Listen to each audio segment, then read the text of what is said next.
in classroom research. And my name is Piyapa, Program Officer of the SEAMEO, and I'm very pleased to be the MC of the 3 days orientation. Before I start the session, may I provide a technical briefing to ensure that our participants will be able to fully participate in our activities throughout the session. And may I know if our participants are familiar with Zoom, right? So if yes, could you please send emoji or any message in the chat box? All right, anyone can send a message in the chat box or say good morning to me. So I start my conversation to all of you now. Okay, so may I hear from the other participants as well? Okay, where you come from? Okay. May I test, is anyone know how to send emoji? All right, okay. Please come on, yes. More and more, please. All right. Okay, thank you so much for your active participation. So before we start the session, may I remind you about the technical part? First, please ensure that your microphone and camera are connected to the Zoom meeting platform because you will be asked to ask the question or even share your ideas during our activities. And second, if you do not have the school virtual background, it is optional for you to use the workshop virtual background, which our technical team has sent to you to the chat box. So I will request our technical team to send the virtual background in the chat box again, in case that you just log in to join the Zoom meeting link. All right, okay, the technical part, please send the Zoom virtual background again. So you can download from the chat box. And I hope that everybody know where is the chat box, right? So the chat box is appear at the bottom of the Zoom screen. Okay, you see the chat. That is the one that you can find the information or any links or even communicate with our team. Okay, so the next one for your attention, all participants should sign into the online attendance sheet, which Abigail already sent it to you last night. Okay, and for the next part, for your display name, please follow the format, starting with the first 3 letters of your country, followed by your name and short name of your school. Okay, let me check if everyone follow the format. All right, some participants do not follow the format. Anyway, don't worry about it because our technical team will contact to your chat message. And if you log in by a group, you can start by country in short and follow by your school name. That will be easier for you. All right, so you can rename yourself by clicking at the participant icon at the which is appear at the bottom of the Zoom meeting screen. Find your current name in the list and click on more or dot, icon that behind your name or in blue icon color and select rename, and then you can rename by yourself. And please keep the camera on, especially during the self-introduction, photo session, and activities. However, if you have a problem of Wi-Fi, you can keep your camera off, not a problem that, to be on all the time. And please prepare your mobile phone for joining the games and activities that arranged by our team. And your microphone will be muted by our technicians during the presentation. You can unmute your microphone when you would like to ask the questions or share the ideas during Q&A session or when it is allowed by the speakers. Please use the chat box for communication. We will send the links and documents to the chat box, so participants can easily download the file from the chat box. You can use the raise hand icon. I know that everybody know the raise hand icon, right? Okay, the raise hand icon is in react. You can click on react with the icon heart. You can see the heart icon and react. So you can send the heart to the speaker, or you can raise hand by using this icon if you have the question. Or otherwise, another way, you can send a message in the chat box like asking information. And then you can send in the chat box. That is the example. Okay, so now I lower my hand first. All right, so I guess that everybody know basic how to use Zoom already. Okay, so next, may I give you a brief about the agenda? And may I remind you that the orientation will take for 3 days, starting from today, tomorrow, and on the 5th, which is on Wednesday, starting at the same time every day at 9 a.m. Bangkok, and it will be finished at 12 Bangkok time. So for the today orientation, we'll focus on introducing the sufficiency economy philosophy, or in short we call SEP. And the second day, we'll highlight exploring how SEP is integrated into teaching methods. Okay, and the last day on Wednesday will be on infusing SEP values and mindset in the lesson plans. And the agenda of today will include self-introduction of the participants after my briefing, and then opening remarks by Ms. Duriya, Center Director of the SEAMEO SEPs, photo session, and then continue with the presentation on orientation and workshop mechanics by Ms. Abigail, pre-session activities and pre-test, and then followed by the orientation presentation, which is SEP and SDG, and SEP in education by our expert, and followed by another presentation on classroom research design by Ms. Abigail and Dr. Malika, and then Q&A and post-test. All right, you can see like many activities, and please be active and join in our all activities. So the program of today will end at about 12 o'clock. We hope that you will be, joining with us from the beginning until the end of the session. And may I ask if our participants have any questions about the orientation schedule and agenda? You can type in the chat box, and Ms. Abigail will address your question. Okay, is there any question from our participants? You can type in the chat box.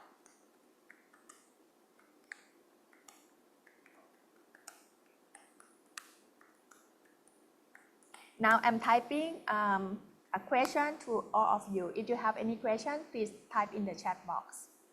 Okay, let's move on.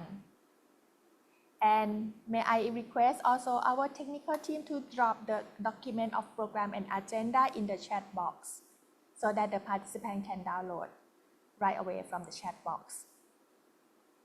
Okay, so there is no question, so I guess that everybody have very well understanding, right? Okay, anyone can send emoji to me, so I know that everybody understand.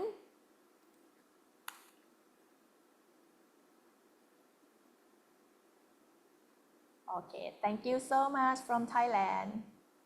How about the others? All right, okay. From Thailand, okay, thank you. So it's clear, right, from the beginning part of the orientation. Thank you, ka. All right. Since the orientation today is attended by 49 participants from 10 schools in 5 countries, starting from Cambodia, Indonesia, Laos, PDR, Myanmar, and Thailand, 5 countries. So may we learn more about our participants, which school they are from and who are they. So may I request the participants to be ready for self-introduction, which we will call you by country and school. Shall we start the country by alphabetical order? So the school from Cambodia will be the first, then followed by Indonesia, Laos, PDR, Myanmar, and Thailand. So when the slide of your school shown on the screen, please turn on the camera and unmute yourself. the self-introduction can be started by the school principal and followed by the teachers. Please introduce yourself very short, maybe 30 seconds. Is that everybody okay about this instruction? Okay. Are you ready? So the screen on the Zoom is about Cambodia country. May we start with the Hun Sen Chok High School. Arun Sosadai ka, or the Cambodian teachers? May I invite the school principal, Mr. Seng Sophie, to introduce yourself and followed by the self-introduction of the teachers. Mr. Seng Sophie, please.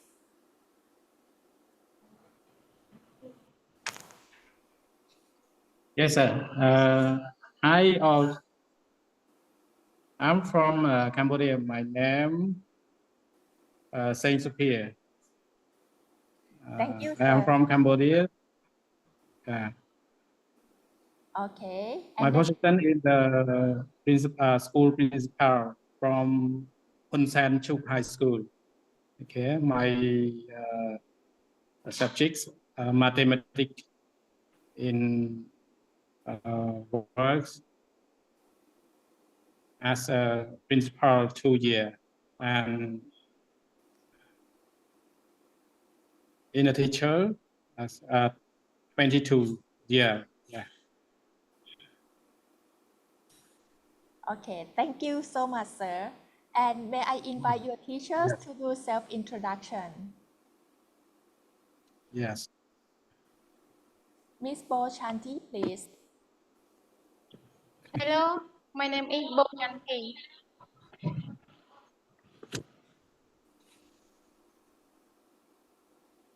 I am a teacher at Hun San Chuk High School. I'm from Cambodia. Thank you. Okay, thank you very much. Next teacher, please. Thank Madam Piyapa. Could you hear me?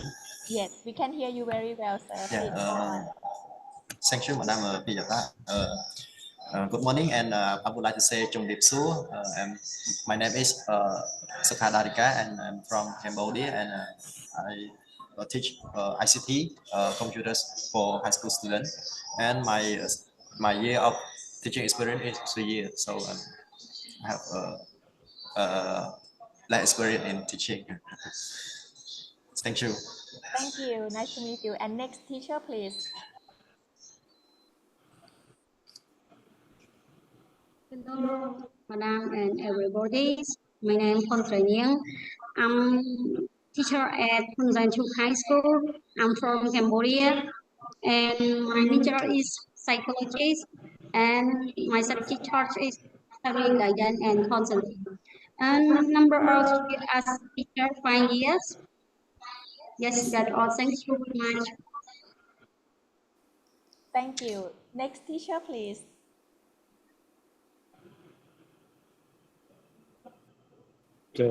Bạn xuống.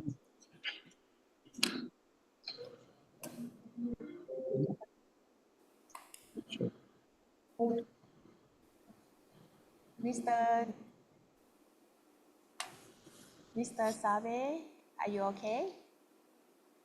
Okay, maybe have the connection problem. Anyway, we recognize his participation here. And right, the next teacher. Right, and unfortunately, Totom Pung High School of Cambodia is not able.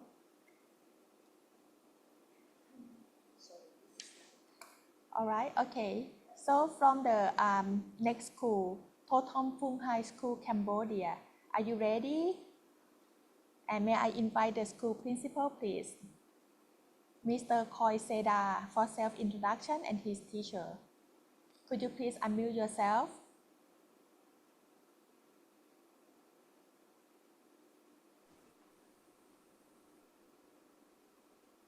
And how about the other teachers?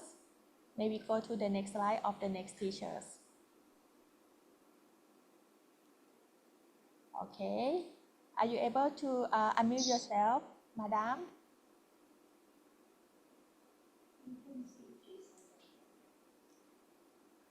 Okay, they may have difficulty to log in.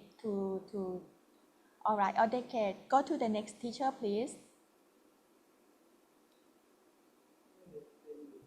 Yeah, good morning, Madam, SEAMEO member, principals, and teacher. I am Riruthi and from Cambodia, and I am a physics teacher at Tutumpung High School. And my experience is 16 years old. 16 years, yeah. All right, sir. Yeah. Thank you so much. And the next teacher, please. Sorry, madam, I don't turn on my microphone so that you could not Okay. hear me. Okay. Oh, sorry. Name is- Okay. What is your Yes. name, please? My name is Natnyeri. Okay, go back to her. Yes. Okay, Yes, please go on. it's me. Okay. Please introduce yourself. Yes. Good morning, everyone. My name is Natnyeri. I'm a teacher of English at Tutumpung High School and spent 24 years in teaching. Okay. Nice to meet you all. Thank you. Thank you. Sorry. It's okay. Okay, for the next teachers. Right, okay. It's all Me. right. Yes, please. Hi, good morning, everyone. From Cambodia, Phnom Penh City. My name is Koi Savon. I'm a teacher at Tutumpung High School, and I've been teaching English for 20 years now. Thank you, everyone. Thank you very much. And then we go to the next teacher, please. Mr. Ansole. Sererotanat. Hello, everyone. Yes, sir. Please go on. Yeah, my name is Onsrey Ratana. I came from Cambodia. I am teacher at Tutumpung High School. Yes, thank you. Thank you very much. Now we go to the next. Mr. Shin Chung. Good morning, Madam. I'm from Cambodia. I'm a teacher at Tutumpung High School. I'm a teacher. I'm as a teacher 26 years old. 26 years. That's great. Okay, thank you very much. Now we go to the next. All right, selamat pagi to all Indonesian teachers. Are you ready? Yes. Okay, we Yes, will ready. the first school, SMP Lab School, SMP Lab School Kebayoran. My apologies if I pronounce it wrong. Okay, the school principal, would you mind to introduce yourself and the team? Yes, thank you.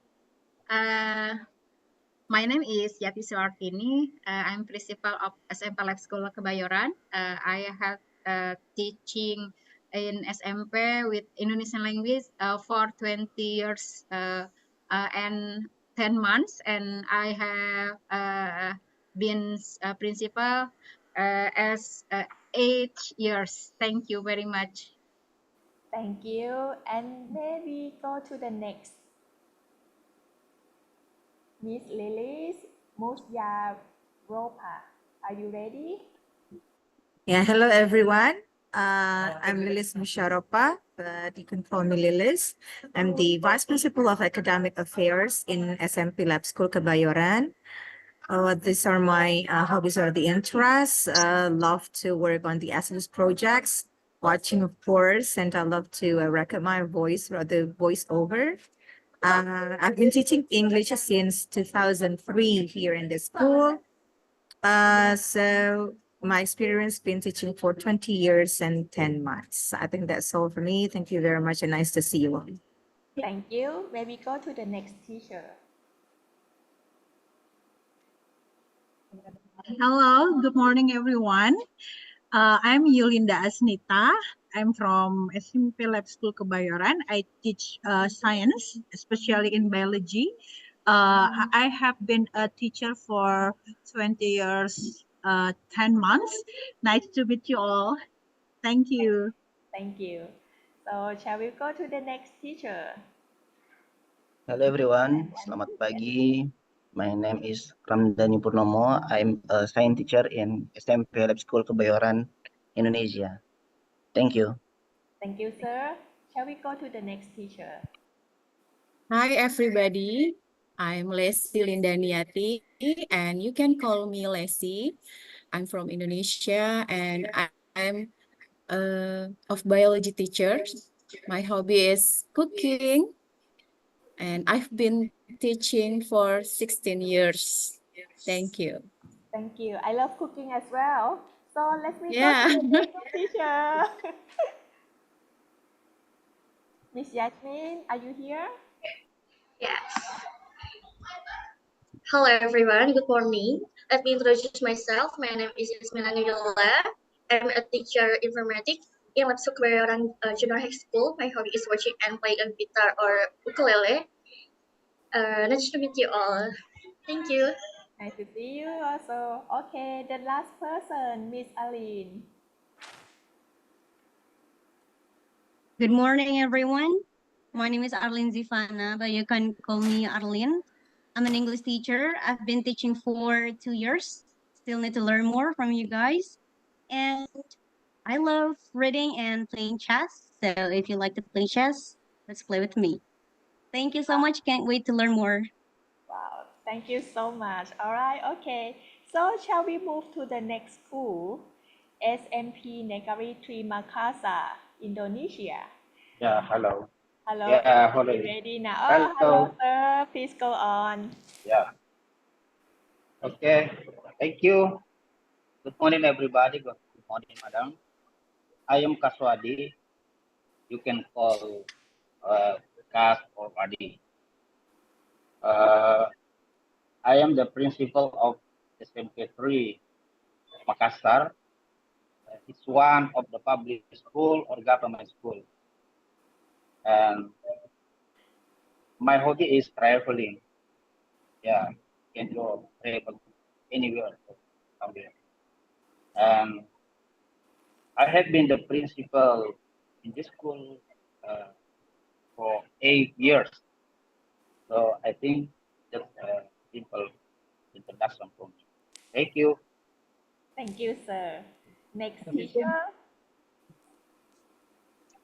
Assalamualaikum warahmatullahi wabarakatuh and good morning. My name is Ms. Darmawati from Junior High School 3 Makassar, Makassar City, South Sulawesi, Indonesia. Subject social science, number of years teacher, 26 years. My hobby, badminton, sport, and singing. Thank you. Oh, I love singing as well. Thank you, madam. Okay, go to the next teacher, please. Hello, good morning, everybody. My name Rosdiana. I'm from Indonesia. Now I'm position as teacher, science teacher or natural science. School SMP and 3 of Makassar, hobbies, shopping. Number of years a teacher, 22. And other info to share, I took a course at SEAMEO Penang, Malaysia in 2012. Thank you. Thank you. So you are alumni of the SEAMEO exam, right? Okay, so we move to the next teacher, please.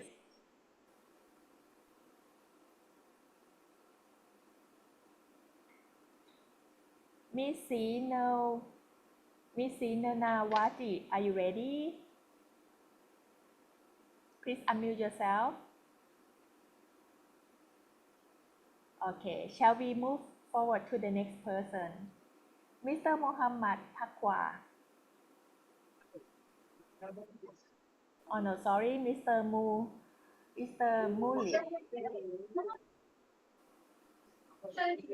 Okay, thank you. Good morning, everybody. Good morning, madam. I am Muhlis from Indonesia, position teacher, school SMP Negeri 3 Makassar or SMP Negeri 3 of Makassar City. My hobby is sing and subject talk citizen education. Number of year as teacher 10 10 years. Other info to share, I have of Instagram, Mulis MK. Thank you, madam. Thank you. And maybe go to the next person, Mr. Muhammad Takwa. Dari Thailand. Halo, Hello, Assalamualaikum sir. warahmatullahi wabarakatuh. My name is Muhammad Takwa Jalil. Call me Takwa. My country Indonesia, from school SMP Negeri 3 Makassar. Hobbies and interest music and technology. Subject counseling and guidance. Number of years of teacher 7 years. Thank you. Thank you, Nice sir. to meet you. Nice to see you. And then maybe go back to Miss Sina Lawas. Nawati, please. Miss Sina Nawati, are you Perbagi dulu ready? cepat itu nih.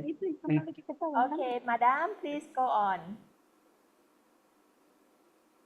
Miss Sina Nawati, please. Maybe she's not ready. All right, okay. So shall we move to the next country?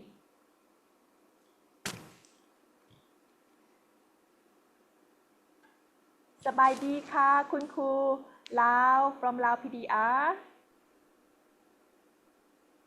So shall we start with the Chao Nu Wong Secondary School?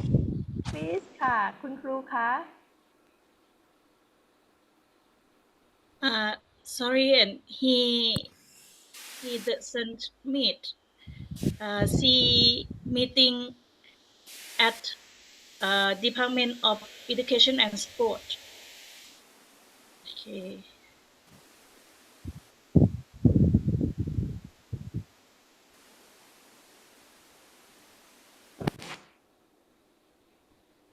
Okay. Introduce yourself. Miss The director of Hello, everyone. My name is Silipakon Kamsomhu. I'm from Laos. I'm a teacher.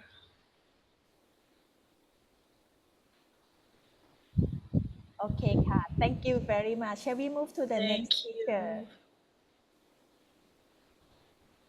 คุณ Hello ครูพรทิพ everyone. ย์ค่ะ I'm Portip Sangsawan. I'm a teacher at Chao Nu Wong Secondary School. Nice to meet you all. Thank you very much. And next teacher, please. Okay, now we go to Thanon Secondary School from Lao PDR. Next teacher, อาจารย์สมมาลีอาจารย์สมมาลีคะโอเคค่ะ Please สม go หมาย on อาจารย์สมหมายค่ะเชิญค่ะ but he is meeting at in the school, but he cannot introduce because three of them cannot speak English, just only Lao language. โอเคค่ะ so you can speak Thai with me ค่ะ But he is here. He is the meeting right now. อ๋อโอเคค่ะ so นี่คืออาจารย์บุญลือใช่ไหมคะ Yes, Jan will learn here. โอเคค่ะ so อาจารย์บุญลือ can introduce yourself now Yeah, yeah. Hello everyone from Changwon Secondary School. My name is Buller. I am a vice economics in Changwon Secondary School. I taught 70 years and hobbies that interesting are like sport and art, something like singing, something like this. My hobby. My major is English, and okay. Thank you to me too. That's all for now. Thank you sir maybe go to the next teacher The teacher, they cannot speak English. อ๋อโอเคค่ะ ไม่เป็นไร Yes, ค่ะ okay. so never mind how about the next teacher The teacher, okay the next one please please like too. cannot โอเคค่ะ ไม่เป็นไร Just ค่ะ only, just so only English. alright โอเคค่ะ ขอบพระคุณค่ะ อาจารย์บุญลือค่ะค่ะ so shall we move to the Myanmar Mingalaba may I invite number 4 basic education high school Myanmar to join the self introduction Miss Oma Mint are you with us Okay, please unmute yourself and introduce ค่ะ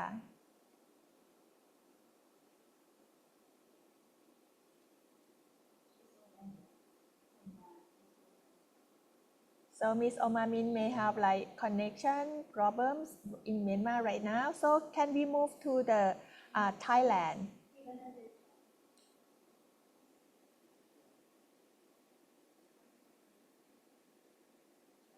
Okay, so our technical team try to search for Miss Omamin. Okay, we give another chance to Miss Omamin. Miss Omamin, would you mind to unmute yourself and say hello to the participants? Okay, no internet connection. Right, now, สวัสดีค่ะ all Thai teachers. Are you ready? Yes. So, shall we start with the Benjamin Langsarit two school from the Cha Cheong Sao ค่ะ So อาจารย์พิษณุค่ะ please go on. Good morning, everyone. So first of all, I would like to introduce myself. Can you see me? Can you see me, everyone? Yes, All right. So, my name is Sanusi Kurakun. I am a deputy director of Benjamin Rajrangsit Church School. I've been teaching for 10 years, and my experience for principal for 4 years. So when I have free chance, I always travel is all around the world, and this is my background. And well, nice to see you all. Bye. Thank you very much. Shall we move to the next teacher? อาจารย์ณภัทรค่ะ Hello, good morning, everyone. My name is Nopat Wansiri. I am a biology teacher, and I'm from Thailand. Nice to meet you all. Thank you. Thank you ค่ะ For the next teacher, please.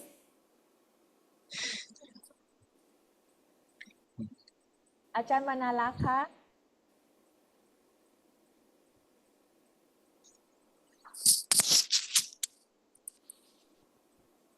Miss วรรณลักษณ์ Are you okay? So we will come back ค่ะ So maybe go to the next teacher. อาจารย์สุภิกา โสภิกา Hello, everyone can hear me? Yes ค่ะ we can hear you Thank very you. well. Good morning, everyone. I am Sophika Silan. I am a teacher in Benjamin Rajrangsit 2 School, and now I'm teaching chemistry for Mathematics 5. Yeah, and I have been a teacher for almost 4 years now. Thank you. Thank you very much. Shall we move to อาจารย์สักคลิน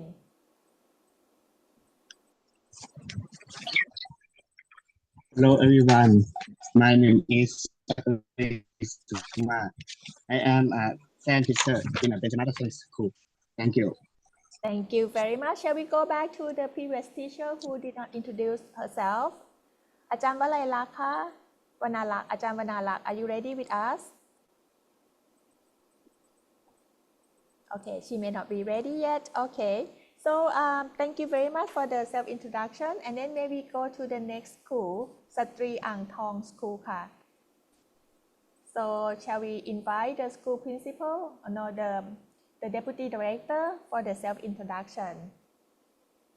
Hello, my name is Bensarat Upanan. I'm Deputy Director of Satri Ang Thong School from Thailand. Thank you. Thank you very much. The next teacher, please. Hello. Good morning. Good morning. Everybody can hear me? Yes, we can hear you very well. Please go on. Good morning, everybody. My name is Prapasi Lertpicha. I'm a biology teacher. I'm from Siang Thong, Thailand. Thank you very much. Maybe invite the next teacher, Miss Vilawan. Please go on ค่ะ อาจารย์วิลาวัน Hello everyone. Hello, we can hear you ค่ะ Please go on. My name is Vilawan Yutitham. I'm from Thailand. Science teacher at Siang Thong School. Nice to meet you two all. Thank you. Thank you very much. Shall we move to the next teacher? Miss สุภัตราค่ะ อาจารย์สุภัตราค่ะ Good morning, everyone. My name is Supatra Jeranan. I come from Siang Thong School, Thailand. Thank you. So for the next teacher, maybe invite the next teacher, Miss Vichitra.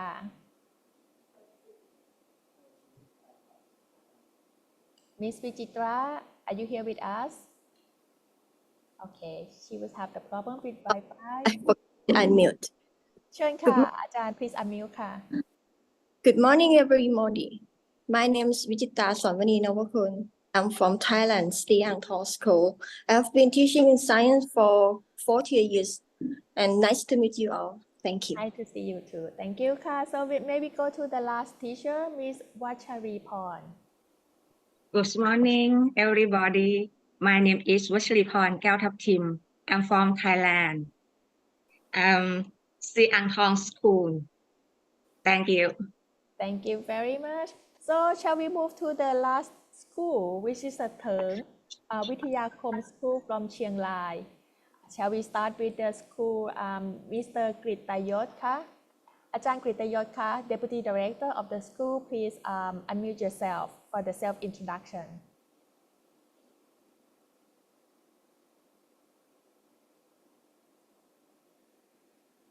สวัสดีครับ สวัสดีค่ะ อาจารย์คะเชิญค่ะ Hello everyone.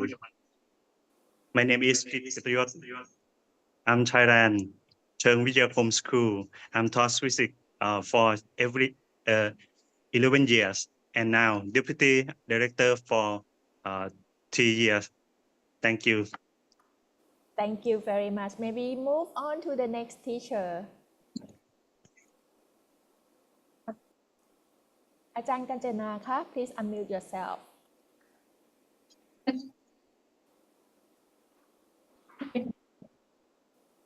So she would have the internet problems. All right, shall we move to the next teacher, Miss Pim Chai. Miss Pim Chai ka, please unmute yourself. Hello, good morning, everyone. My name is Pim Chai from Si. I'm from Cheung Vithayakom School, Thailand. I'm teaching science in 7th grade. Thank you. Thank you ค่ะ So maybe move to the next teacher, Miss Patchalapon. Pathila, อาจารย์ Pathila first. Sorry. Good morning, everyone. My name is Pantila Sisunantha. I am from Cheung Vithayakom School, Thailand. Thank you. Thank you. So maybe invite the next teacher, please. อาจารย์ Patchalapon ค่ะ Hello everyone, my name is Pasarapon Awus name Warm. I'm from Thailand. Now I'm teacher at Cheung Vithayakom School, Chiang Rai. That's I teaching subject science. Today I'm glad I come to the training and meet everyone. Nice to meet you all. Thank you. Thank you, Kavi. Nice to meet you too. And maybe go to the next teacher. สวัสดีค่ะ Good morning, everyone. My name is Nopasot Manoy. I come from Cheung Vithayakom School in Thailand. I teaching science subject in Mathayom 2. Thank you. So thank you ค่ะ So we still have another teachers, right, for the last person. May I invite the last person?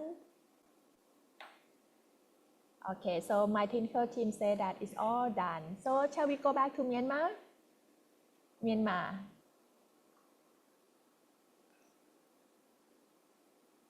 Okay ค่ะ Miss Oma Mint, are you ready? May I the last check for your audio and technical part? Okay, so she still have the problem with the Wi-Fi. Anyway, so thank you very much for your active participation and cooperation for the self-introduction.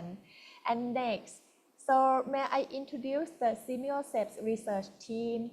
The team is led by our Center Director, Ms. Duriya Amataviwat. And next to her is Abigail, who you know her very well from many emails, communication.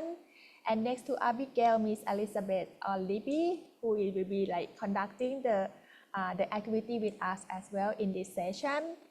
And we also have our technical team, which is Miss Papawalin and the handsome boy, Mr. Tosu. And next to me in the photo is Miss Atisha, who will join us today for the activity. And myself, it's very great to meet you all of you today. And my name is Piyapa again.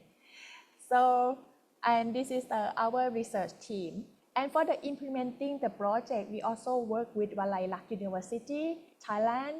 The team is led by Associate Professor Dr. Malika, the Dean of the School of Science, Associate Professor Krisanadet, Dr. Niranath, and Dr. Jintani. All right, so thank you very much for your active participation, and let's move forward to the next session. So without further ado, may I invite Associate Professor Dr. Malika Jalern Suthasini, Dean of the School of Science of Walayalak University, Thailand, for a welcome message to our participants. Please welcome Dr. Malika on the virtual stage. อาจารย์คะ the floor is yours. สวัสดีค่ะ Good morning, everybody. Thank you, Director SEAMEO Center, school principal, teacher from Cambodia, Indonesia, Laos, PDR, Myanmar, and Thailand. Distinguished colleagues, as a Dean of School of Science on behalf of Walayalak University team, led by Dr. Krisanadet, Dr. Jintani, Dr. Niranath, and John. We are thrilled to welcome you all to this important workshop on the philosophy of sufficient economies. As educators, we constantly strive to equip our students with the knowledge and tools to navigate the complex world.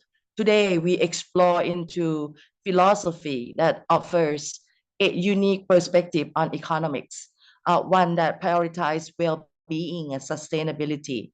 Thus, sufficient economy challenges the traditional focus on limitless growth. Instead, it emphasizes meeting the basic needs, foster responsible consumption, and living in harmony with the environment.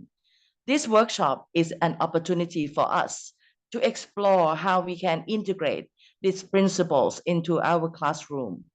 We will investigate the core concepts, discuss practical applications for diverse learners, and share best practice to engage learners with this critical topic.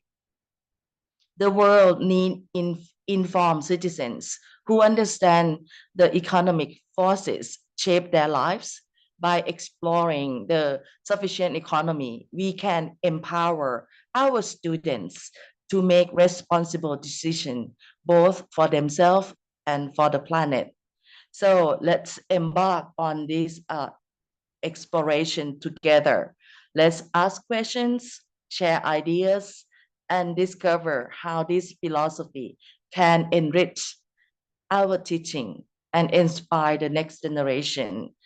Thank you, SEAMEO centers and principal and teachers for having this great opportunity. We look forward to a productive and engaging workshop. Thank you. Thank you very much for the warm welcome message ค่ะ Dr. Malika.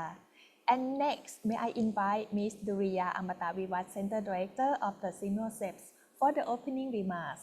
May I invite คุณ Duriya on the virtual stage, please. คุณ Duriya ค่ะ the floor is yours. Swadika. Very good morning to all of you. And I would like to welcome school principals and teachers from Cambodia, Laos, Indonesia, Myanmar, and Thailand to today's orientation. It is a real pleasure for me to finally meet all of you who will be part of this exciting and groundbreaking classroom research initiative on integrating sufficiency economy philosophy elements in the teaching and learning of health and environment science. We had the first batch in April with the collaboration with Walayalak University, as you may as you have been informed. And this is the second batch of our orientation. May I begin by congratulating all of you once again on being selected to be part of this initiative. Our starting point for this research initiative is the belief that SEP is a tool that can help prepare students through them, their families, and wider communities to face with the current and future sustainability challenges. SEP can also complement and boost existing approaches and make a positive contribution to the pool of resources that schools have already created or draw upon in their efforts to build a greener, more balanced, and resilient futures. While the idea of conducting classroom research may seem challenging, let me reassure you that we are very much aware of your time constraints and workloads. What we will be asking for school principal is to oversee and support teachers during the implementation of the project of this initiative. And the task of teacher is to identify entry points where they can insert SEP-rich elements into their existing lesson plans without changing the overall learning objectives or the national curricula set out by your respective ministries. So our intention is to work within the existing practices and system of SEAMEO member countries. SEAMEO also give priority to research as one of the center's regular program and is particularly keen to learn more from the experiences of the region's teachers. We also have some other activities for the SEAMEO member countries, but this is also one of our priority in terms of research. And we would like to also learn more from your experiences.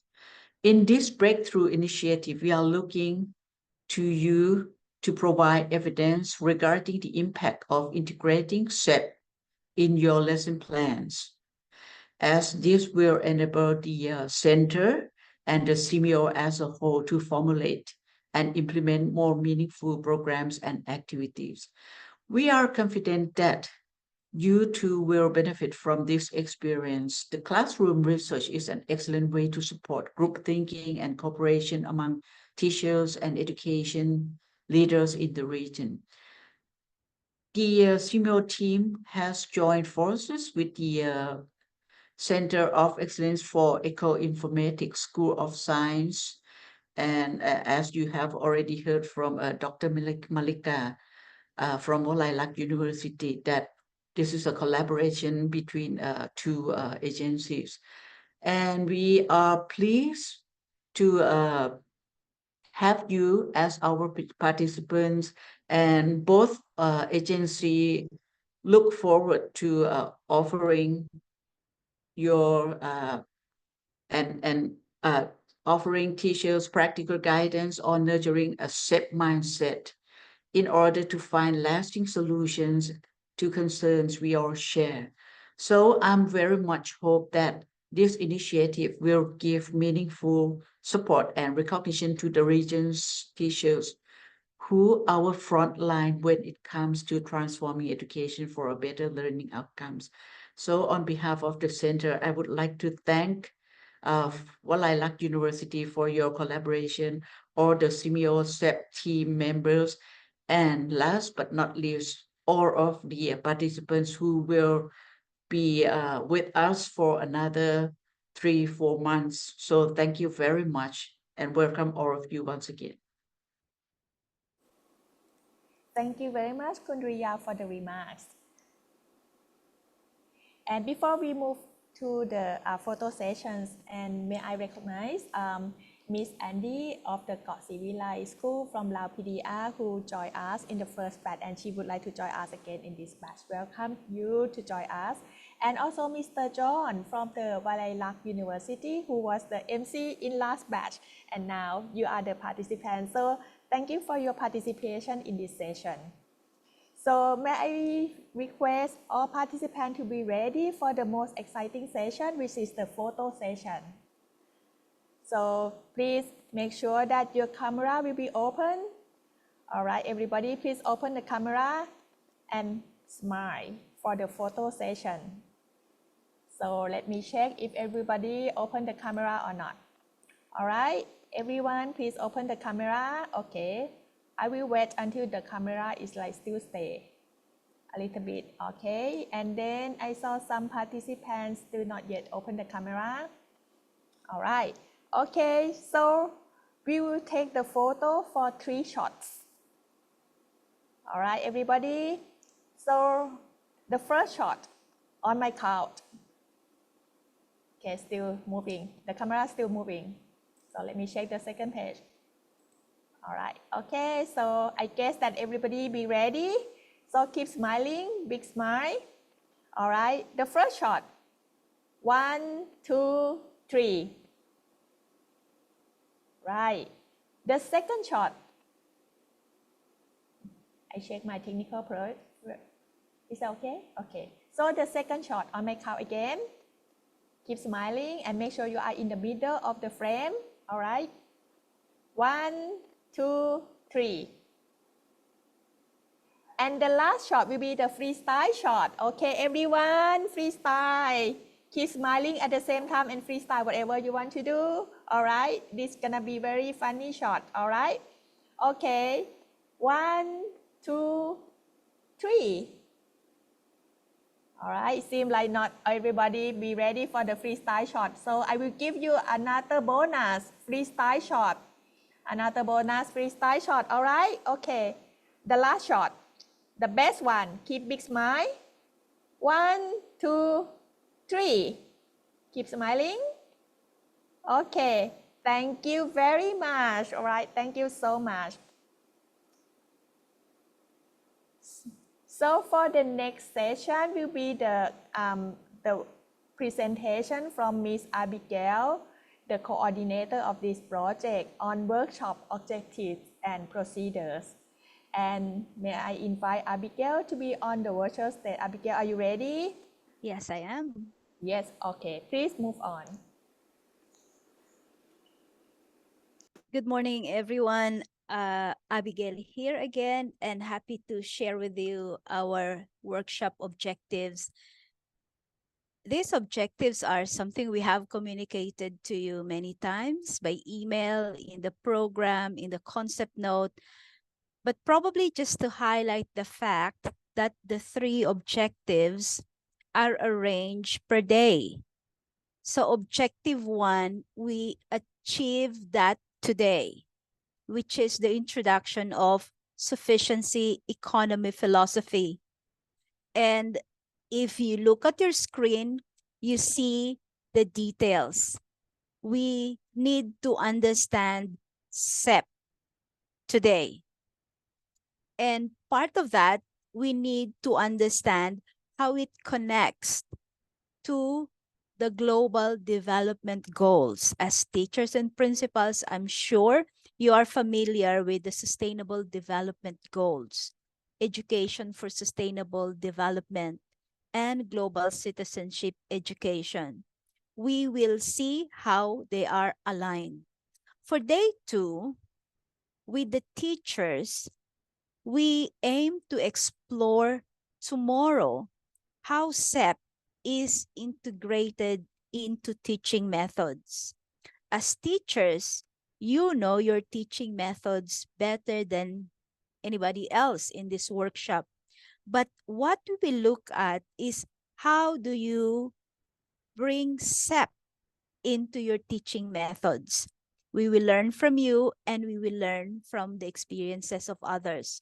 Finally, on day 3, Wednesday, this is now the real workshop when teachers will be requested to actually infuse, integrate, bring the SEP values and mindset into your lesson map and into your lesson plans. I'd like to mention that if our dear principals in the audience are available and keen to join us tomorrow and Wednesday, please feel free to do so.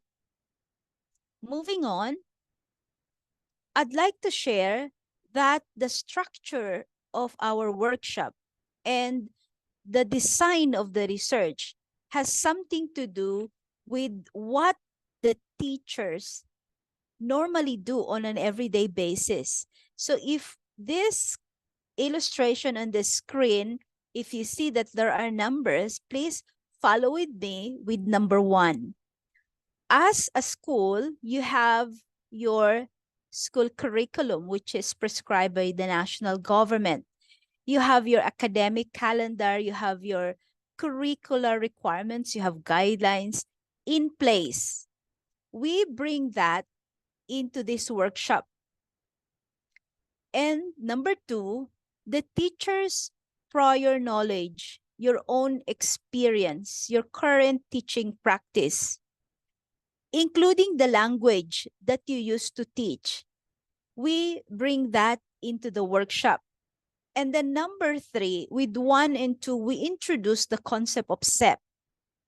And for number 4, we bring experiences of others. As my director mentioned, this is the second batch. The first batch, experiences, what they produce, we will share with you tomorrow. So we will have batch 1 teachers sharing with us their learning from batch 1, which hopefully will make our batch 2 workshop easier. And finally, the 5th step is when all 1, 2, 3, and 4 are combined and each teacher is able to integrate the SEP elements in the lesson plan. And what we request is only 1 subject area per teacher and 1 class per teacher. Time might not be enough for me to explain all these things, but as we go along, we will see what do I mean by all this 1, 2, 3, 4, 5. Then for now, let me stop there and give the floor back to our MC. Thank you. Thank you very much, Abigail. And I guess that everybody have many questions, right? Okay, if you have any question and you want to ask Abigail, you can type in the chat box now, whatever questions, because after hearing the purpose of this orientation from Abigail, I would like to invite everyone to join a game with me. Okay, this is what we call the pre-session activity, and the game is to check your expectation about this 3-day orientation. So please prepare your mobile phone. Okay, I'm preparing my mobile phone here. Okay, I'm preparing my mobile phone here. Please prepare your mobile phone because we're gonna play game together. All right, the first one, you see the QR code here. All right, everybody, please using your mobile camera or QR code scan on the screen. It is a Mentimeter. So we will involve with 3 main questions. And the questions will ask you, the first question, what do you hope or gain to learn from this workshop? Okay, so thinking a little bit, pung ping, pung ping, pung ping. Anyone will send anything first?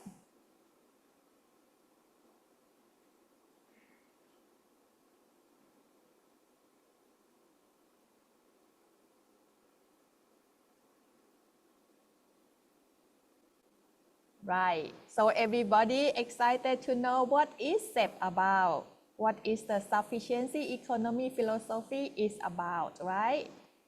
Okay, anything else? Okay, if you have difficulty in using the mobile phone to scan the QR code, you can type in the chat box here.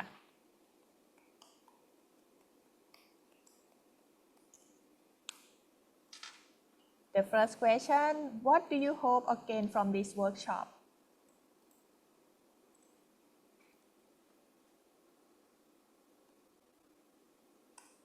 All right, I just sent the question in the chat box if you have difficulty to scan the QR code. Okay. Many answers, different. So understanding about the principle of SEP, SEP knowledge, how SEP works, increasing my capability, that's great. Don't forget that we have another 2 questions. Right, networking. So briefly, everybody want to know what is SEP about and how SEP can be applied in the classroom learning process. Is that right? Okay, keep coming. Right, okay, you can send, emoji to me if you like this question.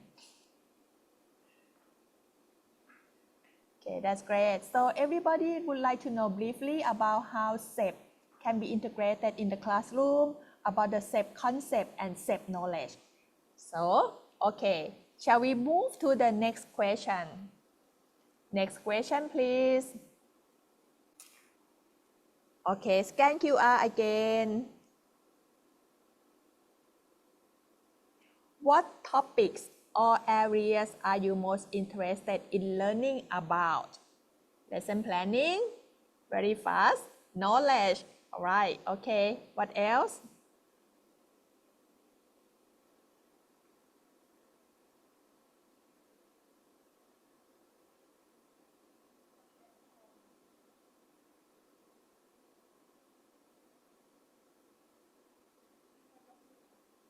Okay, there is one person raising hand up.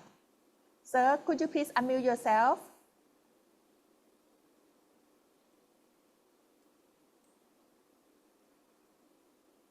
Someone told me, the technician told me that someone raised up hand. Galaxy 10. Maybe not really. Okay, please lower your hand, please. Okay, next. Teaching methods with SEP. That's great. New knowledge. Classroom research method. What else? Okay, the QR code is on the screen, sir. From the question from Thailand, you see the QR code on the screen? Yes, please using your mobile phone to scan the QR code. So you see the PowerPoint that our team show on the screen.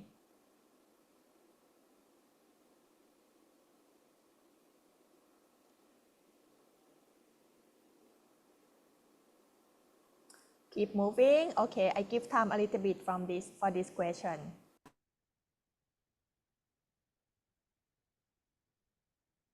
Okay, our team will also send the link in the chat box. All right, keep moving. Okay, so our technician already sent the link in the chat box, so easier for you to type if you don't have a mobile phone. Be ready for you to scan the QR code. So for this question, what topics or area are you most interested in learning about? So most teachers asking about the classroom research methods and also how to apply SEP knowledge in the classroom activities. And most of them, I think that most of them want to know how to do the lesson planning. Yes, that is, everything is regarding the improving teaching and learning strategies of the teacher and including the classroom research methodologies. Okay, so we move to the next question, the last question. How do you think this workshop will help you in your personal or work life? Tick-tock, tick-tock, tick-tock, tick-tock. Okay, the technical team, please send the link into the chat box. How do you think this workshop will help you? Thinking about the long-term plan for yourself, improvement, and for your students, for the teachers, for the school. There is one, Mena ba pa kalamang. Okay, so could you please type in English, please? It's okay, we can Google. Okay, Abigail is now Google. All right, good. Thank you, Abigail. Balanced life. All right. Anything else about your students? Anything else about your school? Anything else about the teacher development? Apply to teaching, balanced life. So you would like to know about the SEP concept to improve your life balance, right? Okay, improving the English skills. Yes, because we're gonna run for all 3 days. Adding experience. Yep. So we know that terms now. I think that is a bahasa, right? Bahasa Indonesia. Bahasa. Improving the experience. Yep. Okay, keep moving on. So some answer in the chat box here. New creative teaching. Yes, you will get it from this orientation and also by the end of the project. Keep moving. Okay. So mostly teacher ask answer about to improve your teaching expertise, and also you want to understand SEP concept to make your life balance, and you want to improve the classroom research knowledge, and some of them answer to improve the English skills. Okay, so keep coming on, and some answer about to improve the creativity in teaching strategies. That's a good answer. Anything else that different? So mostly about the self-improvement, right? Okay, so I guess that I already complete 3 questions. So thank you very much for your active participations and sharing your expectations and then creativities. And for the next session, pre-test, to access your knowledge about the sufficiency economy philosophy or SEP. We want to hear that how much you understand about this term. So may I invite Miss Elizabeth Saul, the consultant of the SEAMEO SEP, or in short, Libby. Libby, are you ready? Now the floor is yours. Hi, yeah, I'm ready, thank you. Thanks, Tuk, and hello to everybody. Really nice to see you this morning. That was a very fun activity, trying some new technology perhaps for some people. But this pre-test, Abby has already mentioned, she sent to you yesterday evening, and I think quite a few of you have already done it, but not everyone. So we're just going to spend a short time on this now, as this is an important document for the research. If you have already done it, could you just raise your hand physically to let me know, to get an idea how many people have actually completed the pre-test and have submitted it? If you have, raise your hand.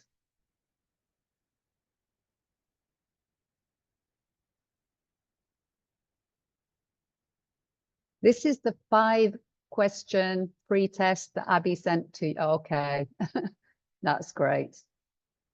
Thank you very much. All right, so many of you have already answered and submitted, but we would like a response from everybody. So we'll just spend a few moments now making sure we receive that from all of you.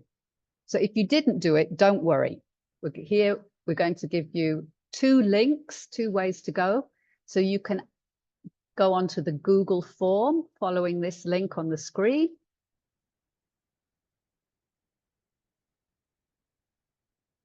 And there's also the link in the chat box.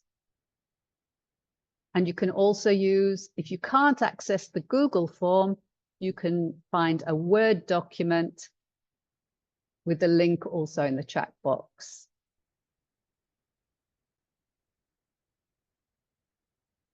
All right, there are 5 questions in that pre-test. This is going back to a very traditional method to answer, really. I will give you now 3 minutes to answer those questions, those 5 questions. So just take 3 minutes to complete the pre-test.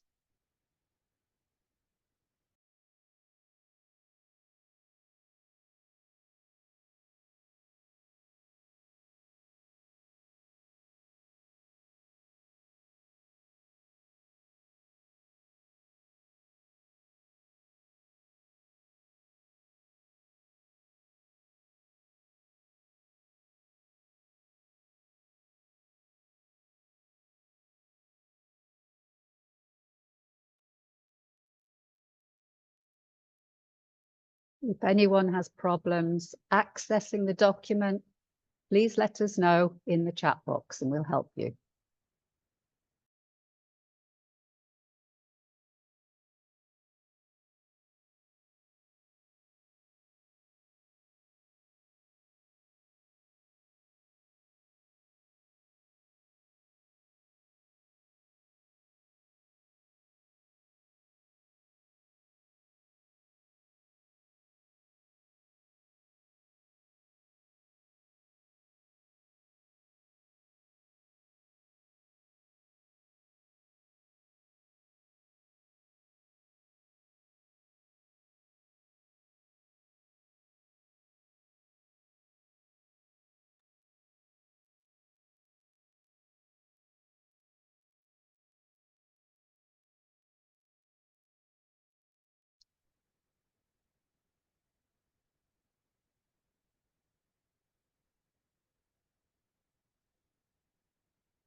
Okay, 1 more minute.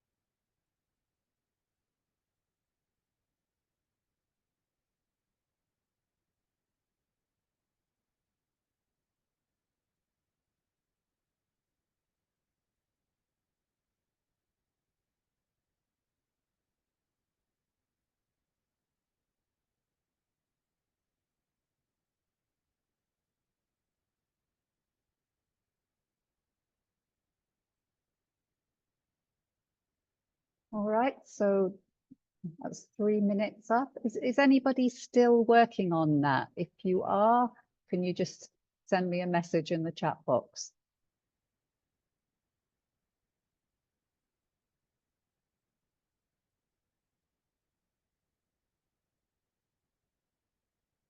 Okay.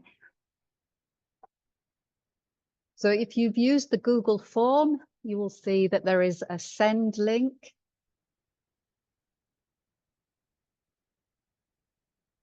On the top right of the form, so you can send easily that way.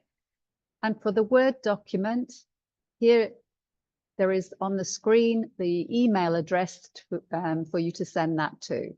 So please return that to us as soon as you have finished.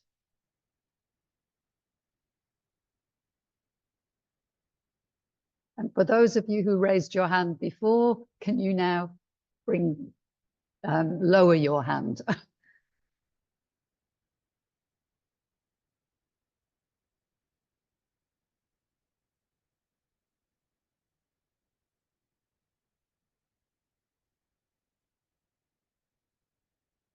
Okay, thank you.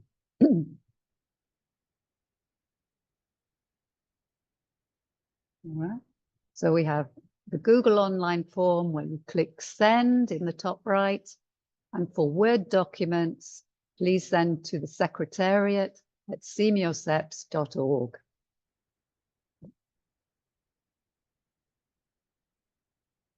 Okay. I don't see any questions. Oh, 30. All right. So we're still missing a few. If you have any problems, would you like to just let us know in the chat box?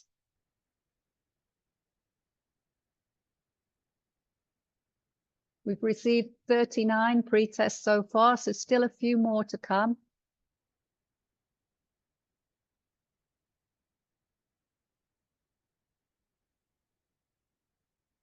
Okay, for those of you who have raised your hand before, can you now lower your hand?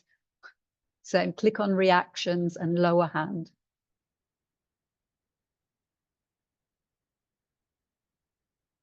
Okay, thank you. All right, does anybody have a question? From Thailand, it's gone now. And if anyone has a question to ask, do you want to raise your hand now? And we can respond and help you.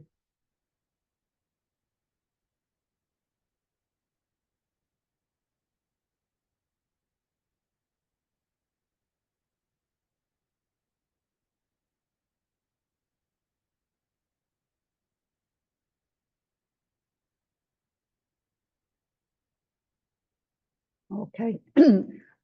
All right, I think you're probably still just finishing those off, but please make a note of the address to send if you are sending by email. It's secretariat@seameoseps.org.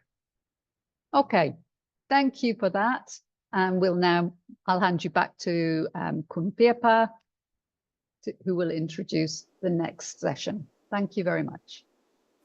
Thank you very much, Libby, and thank you to all participants for the active cooperation. And we understand that some of you have not done the pre-test yet. Anyway, the link is here in the chat box.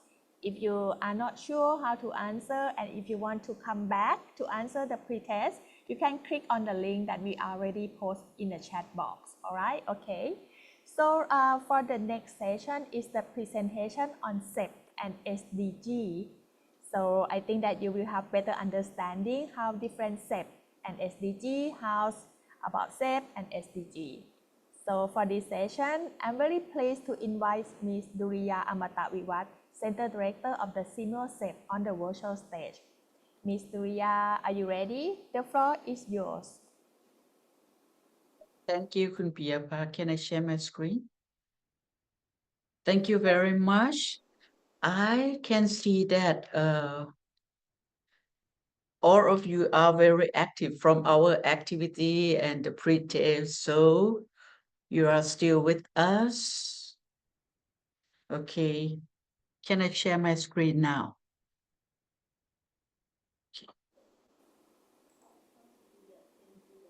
Okay, thank you.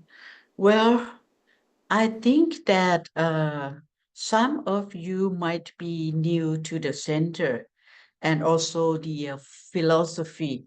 You will see that the difference when we talk about SEP, SEP, and SEPS is that if we talk about the philosophy itself, it means SEP, no S. But if we add another S at the end, it means that is the name of the center because we work on the introduction, the philosophy, the SEP for sustainability.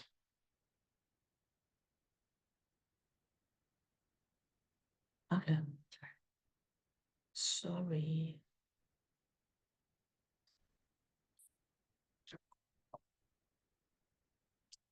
So sorry, I thought that because I can see from my screen, so I thought that my screen was up there. Anyway, let me continue my presentation. So after I explain about the SEP philosophy and the center, I will also present on why we introduce this pilot study to you. So if we looked back in 2015, I think that many of you are familiar with this picture on the screen. But let me remind you a little bit that in 2015, the global commitment on sustainability began through 17 Sustainable Development Goals. And these goals, if you look at it, at them, you can see many of them are interconnected. And this is also serve as the blueprint to promote peace and prosperity for people and the planet. Not only how, but also into future. And the SDGs pertain many developmental issues such as environment, health, economics, energy, social development, and education. Now, I would like to draw your attention to the SEAMEO as a whole. The SEAMEO comes from Southeast Asian Ministers of Education Organization, and I can see from the introduction of participants that some of you have already experiences in some activities of some other centers, for example, RLC, RECSAM in Penang. And for the SEAMEO SEPs, we set up the center by the Ministry of Education of Thailand through the resolution of the decision of the council. The council of the organization comprises ministers of education from 11 countries. But just to clarify how we work, from the council, we have the high official, but many activities have been organized and will be organized by 26 centers in 11 member countries. So from this picture, I would like to draw your attention to the goals and roles of the center. As I mentioned, the SEAMEO CEP is a new center we established 4 years ago, aiming to promote the CEP's principles in support the building of the 21st century society. And we would also, one of the our roles is that we would like to develop and promote the co-creation of knowledge and skills consistent with a balanced development strategy. And at the same time, we would like to strengthen collaboration of the among SEAMEO member countries and strengthen the networks and partnership with some other centers, some schools, principals, teachers, and even the young students as well. So this is the roles and goals of our center. And these are the thematic areas that we would like to highlight for our next 5-year plan, which we will start next year.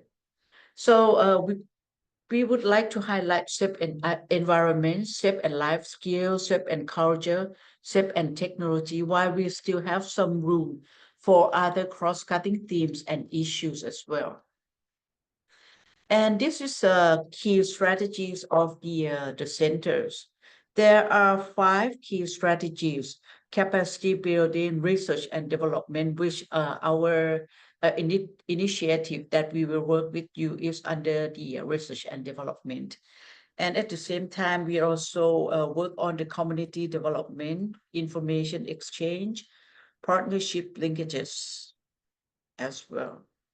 Now, let me, this picture will show you on the link of the philosophy and the sustainable development goals, and at the end, ultimate goal of our center and the SDGs are sustainability.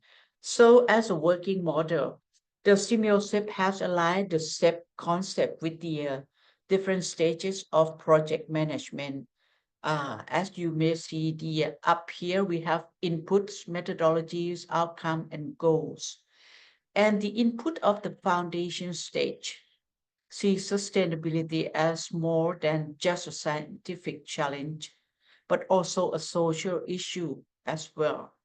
So the core concepts of the philosophies are knowledge and skills and virtues.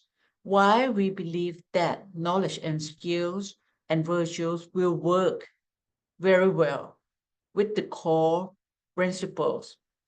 And those are moderations, prudence, and reasonableness.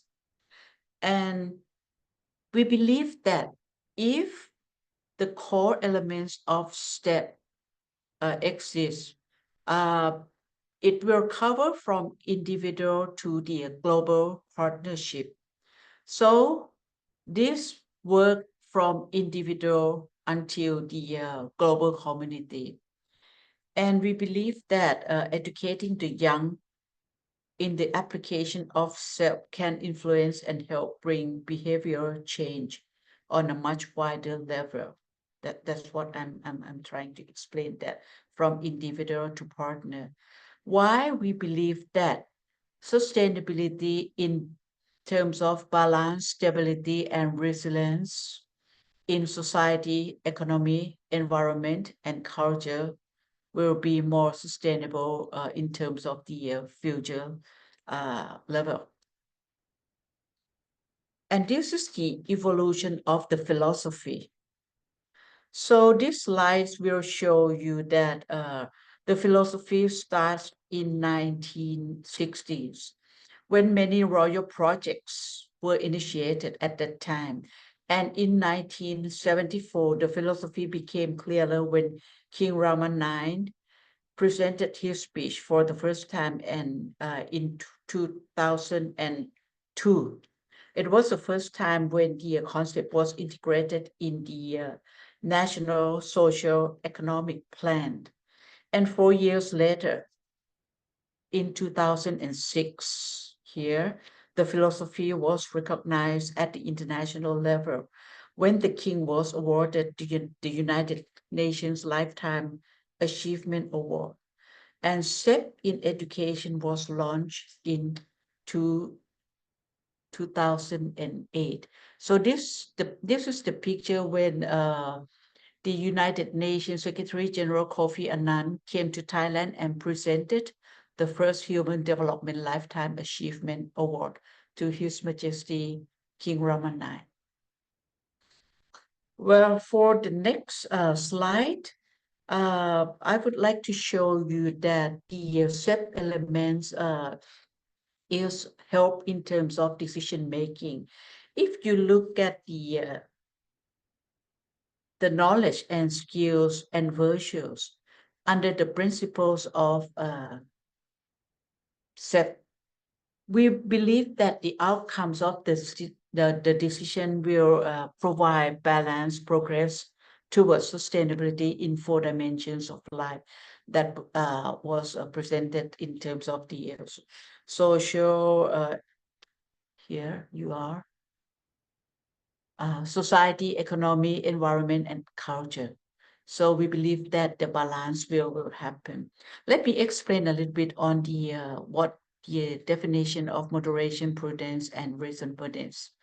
The moderation means that we would like to find a balance in what we do. It's about not doing things too much or too little, but just the right amount.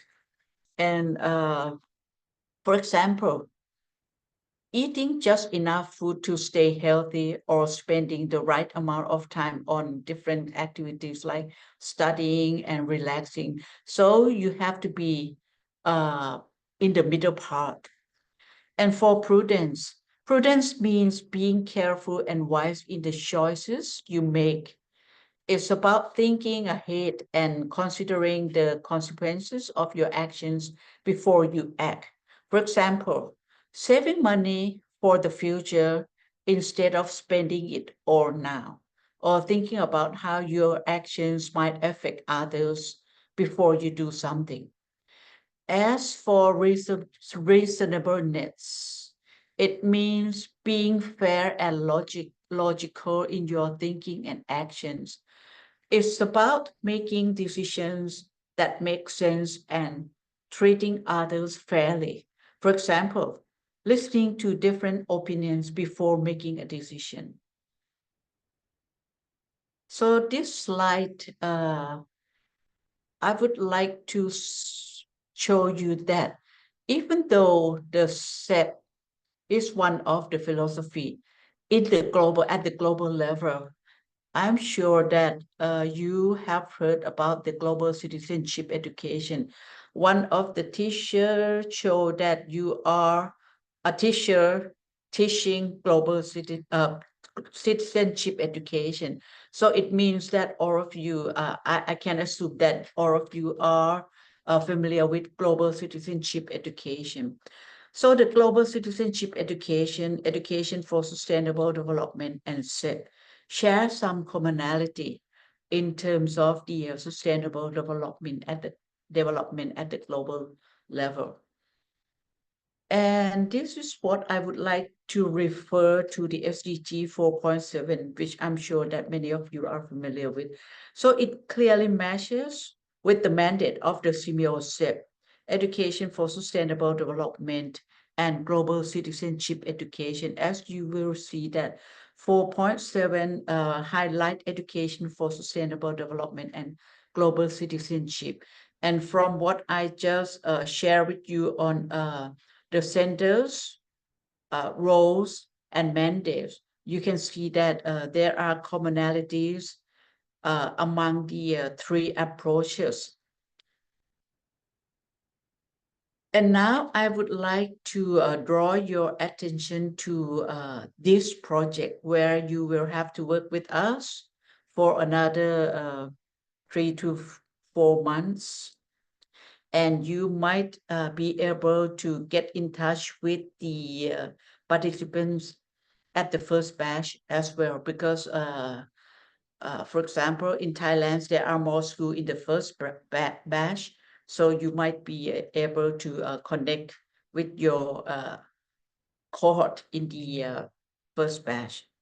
So for this project, the SEP and SDG in the classroom, this is the collaboration between the SEAMEO SEP and Valailak University in Thailand.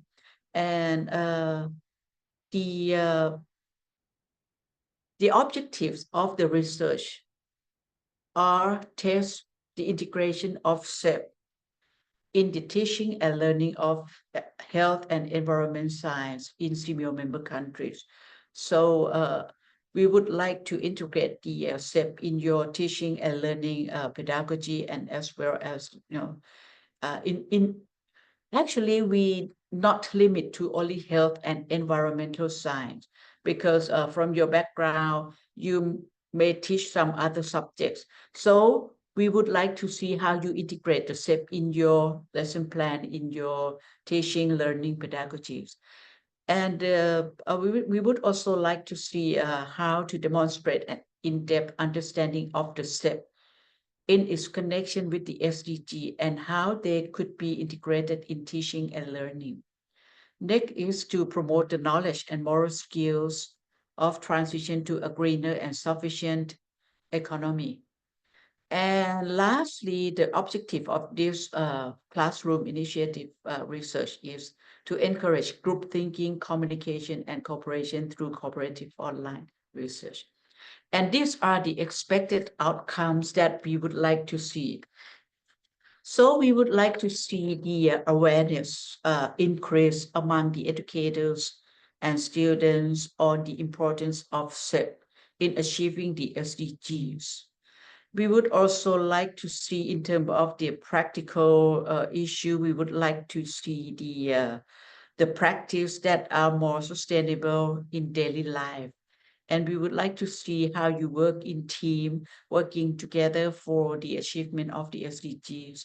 And lastly, the innovation part. We would like to see how we can find the better ways in teaching through infusion of SEP and SDG.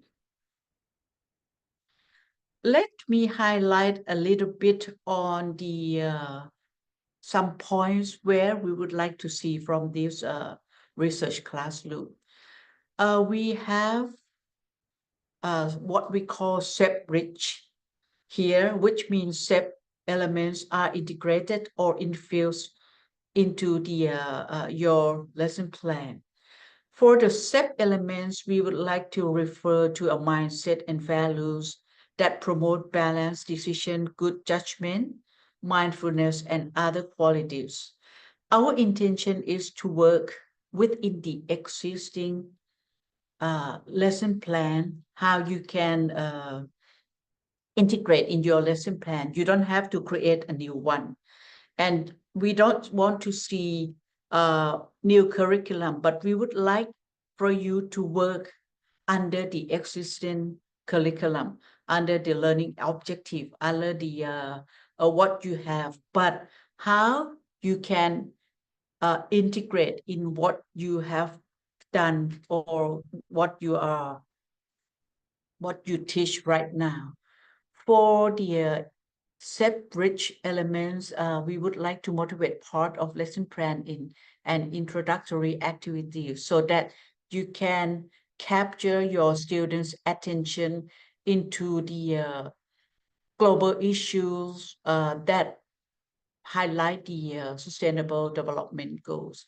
We would like to see the creative methods for assessment as well, and procedures in group discussion and decision making. And of course, you will have some assignment for your students as well, and for you as well.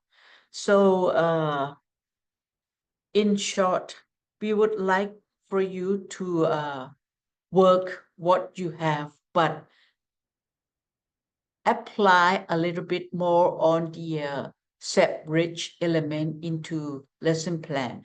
And my colleague Abigail will explain more, and Dr. Malika from Valailak University on the research method so that you can have more overview on what you will do. So this is my presentation on the philosophy and what the center expectation from all of you in joining us in these particular activities.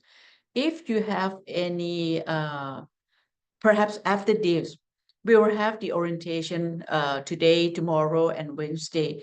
But after that, if you have any question, anything that you would like to hear from us more, or some clarification when you work with your team in the school, please feel free to contact us from this contact social media as well, or even the email that some of my colleagues has mentioned already at the beginning. So thank you very much. And I think that we would continue for the next session without Q&A because we are behind the schedule a little bit. So thank you very much. Thank you very much for the informative presentation and clear explanation about SEP and SDGs and its connectivity, Kunriya. Thank you so much. So I hope that our participants has learned a lot about these concepts. And may we move to the next session, which is the presentation about SEP in education. So you will learn more about the practical strategies and approach how to integrate SEP in education from our expert, Dr. Priyanut Dhammapiya. As this topic is the highlight of the today orientation, so her presentation would take about 1 hour.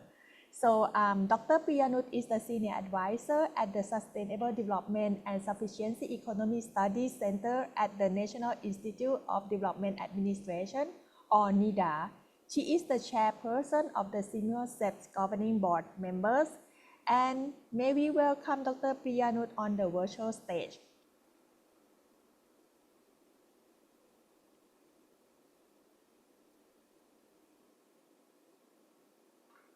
I would like to share with you all my experiences, with Thai teachers, how to cultivate mindset.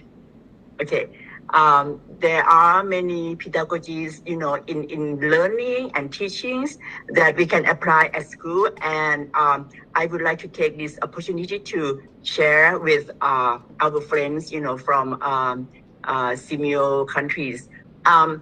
I will just focus, you see, we talk about many important words in Libby session, like values, mindset, attitude, behavior.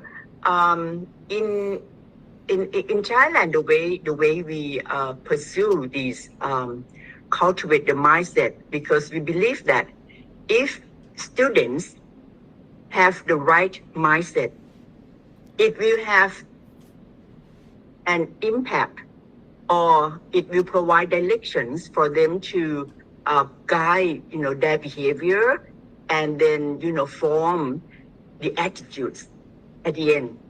So it is quite, theoretically, research, and we pursue with this. So the most important thing that we have to start first with to cultivate the mindset, and how we do that. Okay.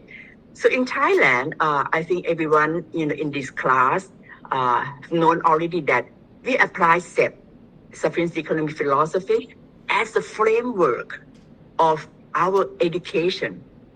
And the goal, it has been set and written in the educational law and our educational visions, that Thai students will live their lives based on sufficiency mindset.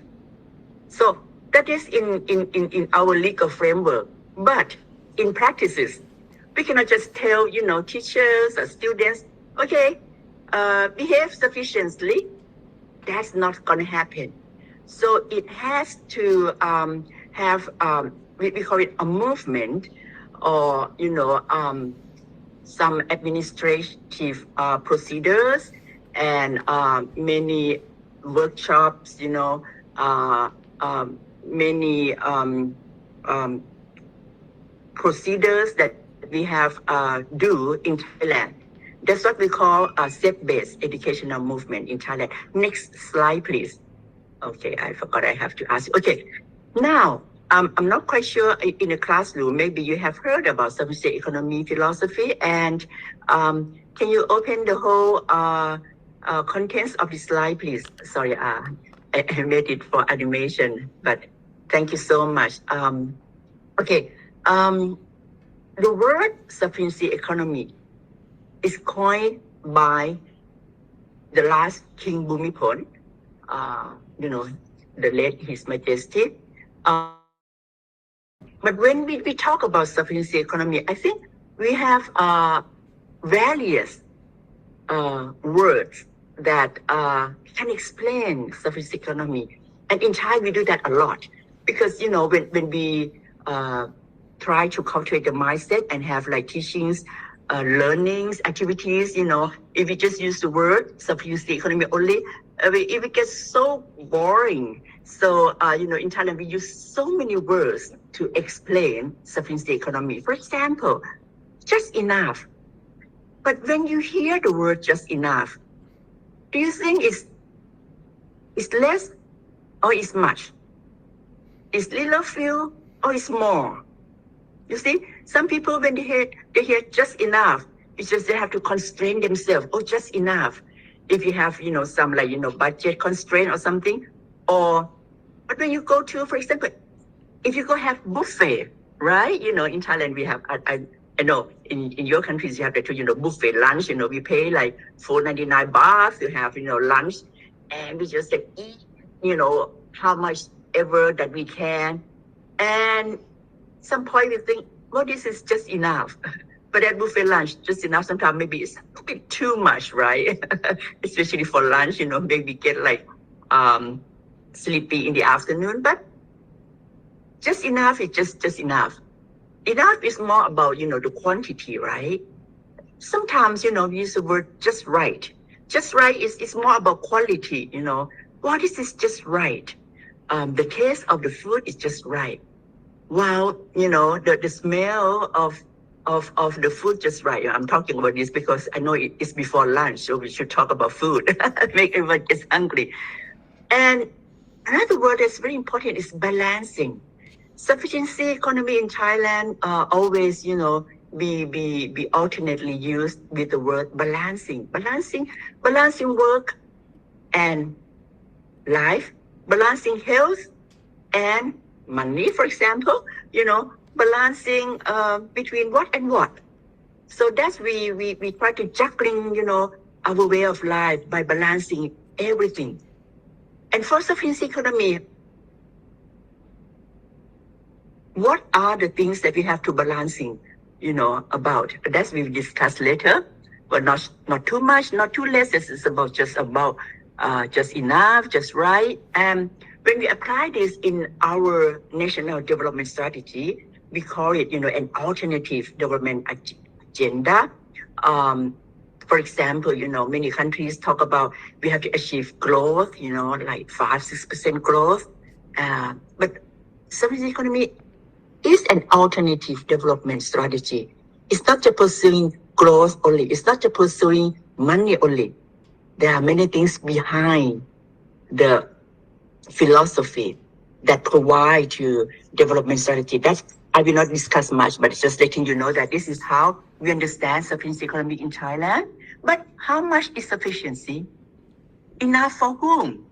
And why we are applying sufficiency economy in Thailand for cultivate mindset. Next slide, please. So that's the issue that we are going to discuss about. Everyone knows about 17 Sustainable Development Goals of the UN.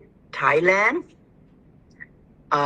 we just said that we stated that Thailand is applying SET to achieve SDGs, and we are on the path. I'm not talking about that much because we are going to focus on teachings and learning.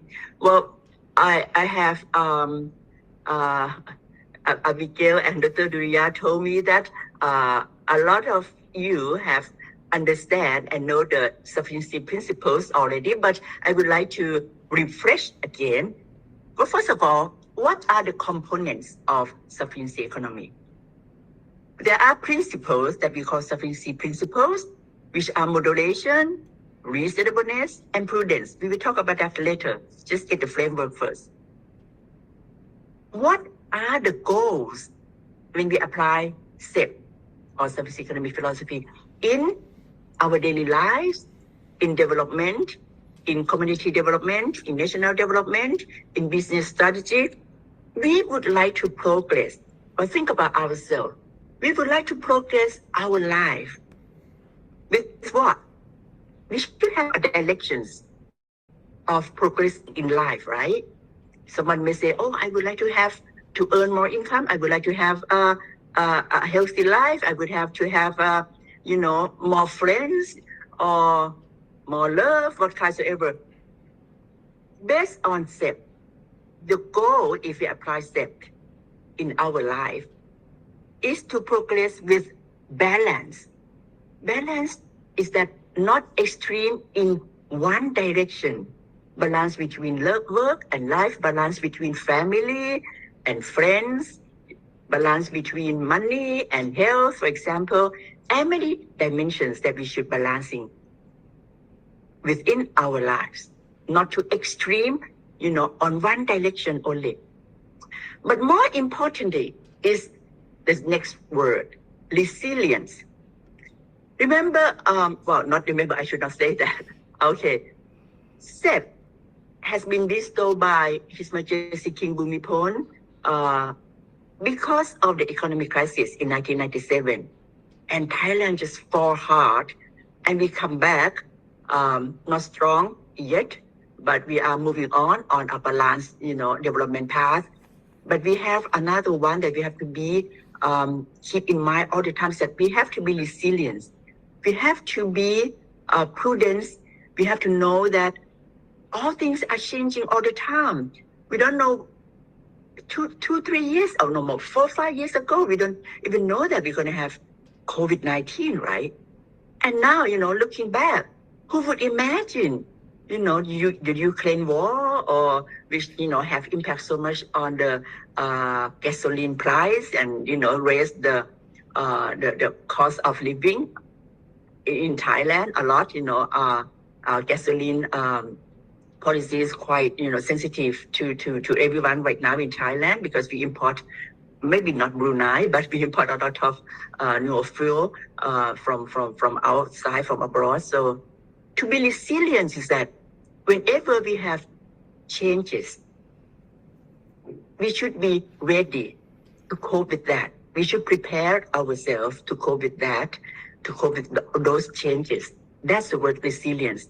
Not to fall so hard, or even before, we should be able to stand back very fast and strongly. That's resilience. In our daily lives, it's something like that, right? We would like to progress, but we would like to balance between, as I say, money and health and family and friends and everything. And then we have to be resilient. The easy example is having saving, right? I don't know whether you come from private, schools or public school, but for example, in Thailand with COVID-19, a lot of people have been laid off from their job, from their work.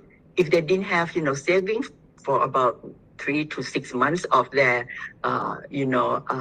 spending, their lives expense, then they will be in trouble, because to search, a new job, within a short term period, that was very difficult. So resilience is something like that. Prepare for the unknown changes, or something that we can expect. So we prepare ourselves. Saving is one type of preparing ourselves for those changes and make ourselves be resilient. That's the goal. You can look back to your life. Am I setting my life goals like this? I would like to progress with balance and resilience. Maybe this is something that you can think about. But then to be able to apply the SEP principles, to be able to achieve the SEP-based goals, we need quality foundations, which is human development, which means that we need to have knowledge and virtues at the same time. Think about your students if they have only knowledge, but they don't have virtues, they don't have values, or they have not the right values, but the wrong values. What would happen? What would be the future of that student? So knowledge has to come with virtues all the time. But with only virtues without knowledge, maybe students cannot, solve the problems in their lives. They cannot, progress as they wish. So what we call quality foundations based on SEP is the having knowledge and virtue. So this is just to refresh the components of SEP. Next slide, please. And that, I put this, I think you have seen this several times, Now, we get into a little bit more details, knowledge and virtues, decisions has to be made based on knowledge. We have to know what we are going to do first. And I will do exercise, with all of you at the moment, but, put these two concepts first. Moderation is like, you balancing between what and what. Our lives has always limit. I think teachers, you have salary, right? So your income every month. So our expense should be moderately comparing with our income, right? Our adventure should be moderately balancing with our health, not, our health or our capacity. For example, moderation is that balancing between two things. One thing that are our limitations, and one thing is that what we would like to achieve.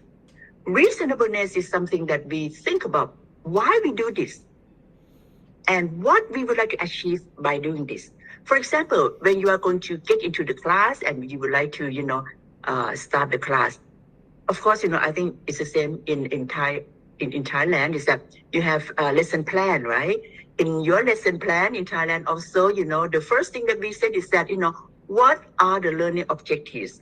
That's the reason why we are teaching this, why we are talking about this knowledge, why we are using this pedagogy. That's the reason that we are doing things. So SEP mindset is really to have students and everyone, applying this, a reasonable person, not argue with just feelings or angers or bias, but have reasons when we discuss or make decisions. So those two, moderation and reasonableness, is what we use in making decisions. But not only that, we talk about resilience, right? So when we are going to prepare anything, you plan to take students, go out for some sightseeing. Maybe you have to think about the weather, you have to think maybe the traffic and everything. We have to be prudent so that, our sightseeing, or excursion will be based on prudence. So that's the three principles: balancing between what we have and what we would like to achieve, be reasonable when we are making any decisions or attempting to do anything, and being prudent when we are planning to do something, prepare for the changes, prepare for things that, and that we can expect that maybe have changes, right? And lastly, I talk about progress with balance. By SEP, based on SEP, we try to balance between economy, social, environment, and culture. Economy is something that, next slide, please, I think. Okay, next slide, please. Okay. Now I will get into your interactive learning with me. For example, if we would like to, I would like everyone to imagine if you're going to buy a new notebook. You like to buy a new notebook, right? Okay. Well, first of all, what I would like to get knowledge first. What kind of knowledge should we acquire before we go and spend our maybe $1,000? $1,000, maybe it's cheaper than that. But wow, before we decide that, okay, we are going to buy, Acer or Dell or, Apple or what kind of ever, we should have knowledge first, right? Okay, what kind of knowledge should we have? I would like you to focus on this little orange box here. Apply SEP, which is 2 conditions, 3 principles, and 4 balancing goal. In planning to buy a new notebook, we start from 2 first. We start from 2 first, 2 conditions, right? 2 quality conditions. What kind of knowledge? Okay, should I, Abigail, I'm not quite sure. Should we let anyone, turn on their microphone, or they just type in the chat box? I don't know whether which format that you are using with interactive learning. Maybe you can type in the chat box. Yes, Okay. both. Ajahn can also call them. Yes. Okay. What should we know before we go out to the mall and buy the new notebook? Okay. Well, maybe I'll start with, maybe we should know why we are going to use, for what we are going to use this notebook for, right? Maybe Abigail, you can type for me, or maybe for what? Okay. The purpose, right? For what? The purpose of buying this new notebook. Okay. Right. I start with some example. The purpose, what kind of notebook we need. Yes, what kind of notebook we need.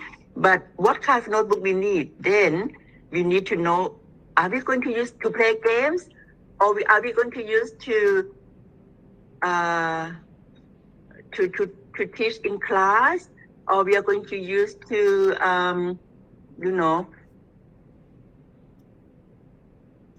yes, we should check the price, right? You should check the price because, the range of price that in Thailand, I think we can buy from I use US dollars so that we can communicate with each other, maybe from about $200, very cheap one, to about $1,000. I think, yeah, 1,000 may be the maximum of the notebook that we, yes, we need to know the purpose. Okay, that's a knowledge of ourselves, right? The price, and we should go to review, to read the reviews of each notebook too, right? The customer satisfactions of each, each brand or each, versions, right? Okay, we need to know all of those, right? And virtues maybe is something that difficult to think about, but for example, are we going to buy this notebook by cash or using credit? Now we have to think. That's about virtues too, right? If you're going to be by cash, maybe we have to be patient enough, perseverance to start saving money to buy it. Or are we going to borrow someone else?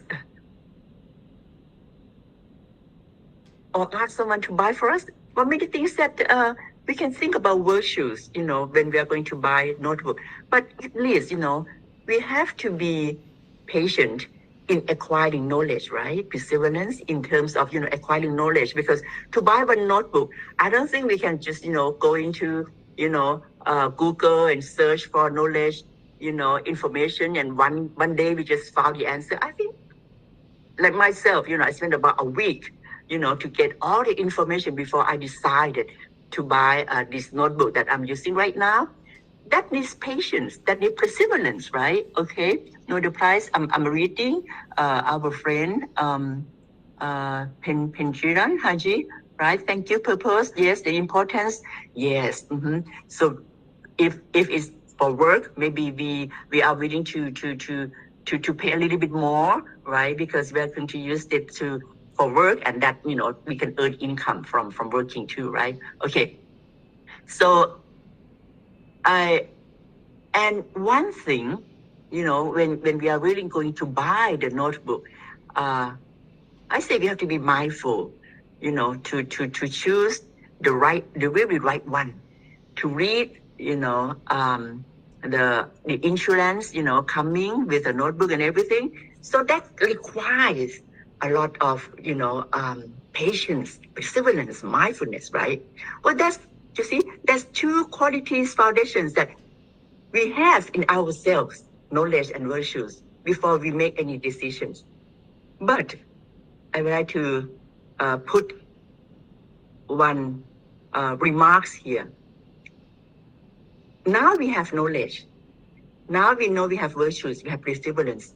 But if we ask our students, for example, grade 6, I think in Thailand, grade 4, they start using, iPad already, notebook, right? Grade 4, grade 5, grade 6. If we ask students themselves to make a decision to buy a notebook, will those students try to acquire knowledge as much as we do? Or they just search, a little bit, 1, 2, 3 things, price, get some information from their friends and then go and buy it.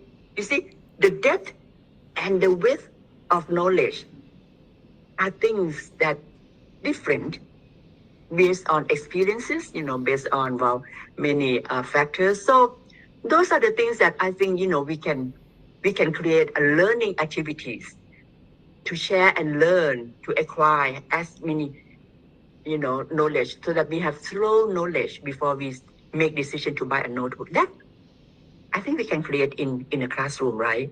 And virtues, sometimes it has to be learning by doing, get some class, to get students to be patient, of, acquiring knowledge, get them some homework, coming back, present next week, Those are things that we can create learning activities in class based on this, right?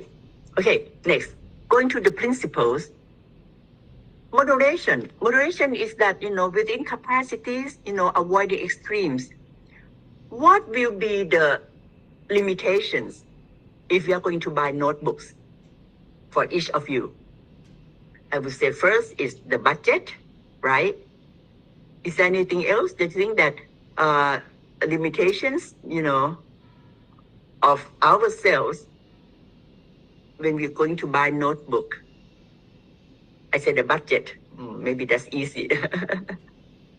Conditions of what? Hami, can you explain a little bit more? Conditions of what? You mean conditions of using in schools of the notebook? Okay. I would like to come back to limits of ourselves, not the notebook yet, because we're going to choose the notebook. That is just right for our conditions, right? I say the budget, I think this is maybe is everyone conditions, budget, right? How about our capacity? Like I'm hesitate to buy Apple notebook because I use this a normal notebook for a long time. I don't want to learn more how to use app. Although people say oh, Apple is so good and everything. Yes, we use iPad, but when it goes to Apple notebook, I think it's quite a little bit different, right? So maybe that's my limitation. So I tend to buy the same, like I use about Acer or whatever, the same, right? The purpose, yes, that's the conditions of ourselves.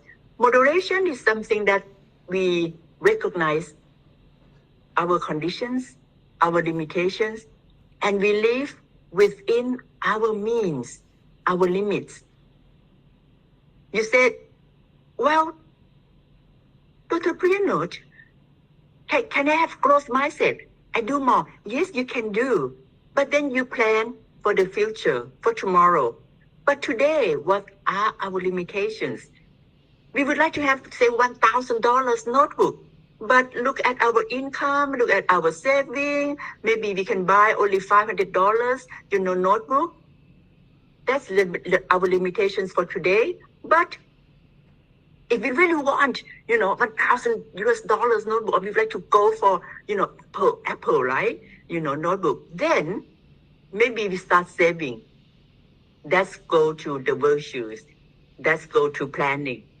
But then we have to sacrifice that we are going not to have a new notebook today. That's moderation, living within our means. But to be able to live within our means, we have to know ourselves first. We know our budget, we know our capacity, we know our preference, right? Our purpose, as you mentioned. And all of this decision has to be based on reasons, reasonable. Why? Why we choose between buying $500 US dollars notebook today? Because we save enough. It serves my purpose. I can use to teach. It's okay with me to use this.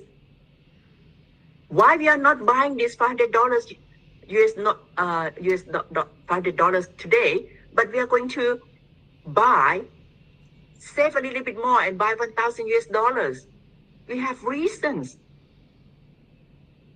We think within ourselves.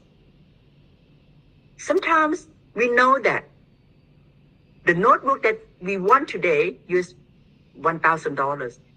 Maybe it will get into discount for about $800, at the end of the year. So patient, wait, so that we can get a better, more, capacities notebook that we can use for many things. And we have more time to save. See, every decision has to be by reasons, not by just that. I want that, then I'll go to buy it. That's not safe mindset. Okay. I think now we understand moderation and reasonableness. Then going to prudence. Prudence is risk management, preparing for future changes. Before we buy any notebook, before you let them to charge your credit card, did you read the insurance policy? Did you check all the, the conditions of the notebook before you take it out of the store? Or, you make sure that you get enough knowledge to make decisions. That's prudence. You see, when we bought the notebook, took it home. Did you keep the receipt? You take pictures of that, keep it, because just in case something happened, you still have receipt with you, maybe within 6 months or something like that. Those are prudence actions to make sure that you won't get into any problems in the future with this notebook. And one more important thing, did you search the way to use the notebook in the most, efficient way? Otherwise, a lot of people have notebook and they use just, for some small things, not used up to their capacity. So those learnings coming with the prudence action. Those 2 conditions and 3 principles that I'm discussing, these are the framework that we can use when we make a decision. But when we are going to move forward to make our decision based on sufficient economy philosophy to achieve sustainability or sustainable development goals, then we have to think about the outcome of our actions, which are 4 dimensions of balancing progress with balance in 4 dimensions and resilience. Next slide, please. Okay. Before we talk about 2 conditions, knowledge and virtues, we talk about 3 principles. Those are sufficiency principles. But if we would like to move forward, I use the word S4S. S4S. The first S is sufficiency. 4 is for, F-O-R. Another S is sustainability. Remember I mentioned that Thailand applying SEP for achieving SDGs. So when we are going to aim that our actions based on SEP have to be on a sustainable path, we have to think about the outcome that we expect from our action. And those dimensions balancing among materials, social, environment, and culture. First, material or economy. Is this action of buying notebook make us broke? We use up all our saving. But then the next day, if you have, something happen, get to see the doctors, we don't have any saving anymore. Wow, that's not balancing in terms of economy. We have to be more prudent in terms of materials, social, society, caring and sharing. Maybe it's not me to buy a notebook, but our friends. So we ask information, we share information, we share our experiences. So in the process of buying a notebook, we have to be careful to embrace the social capital, the friendships, how we interact with others. For example, in schools, caring, sharing, non-harming, those should be the social capital that we created among, the activities, the learning activities. And for us, saying buying notebook, should not create any problems with our families or our friends or something like that. Well, you can imagine any actions that can lead to that. Environment. What are we going to do with the used computers, the old one? Giving to others? Throw into the garbage? Well, with sufficient economic philosophy, you have to think about environment all the times to create a sustainable development. So think about how to do with the used notebook. Or even when we buy a new notebook, should we care about, this is made from 80% recycled materials, something like that. See, step mindset. If we would like to bring it to sustainability, we think about this environmental impact of our actions too. The last one, the cultural things.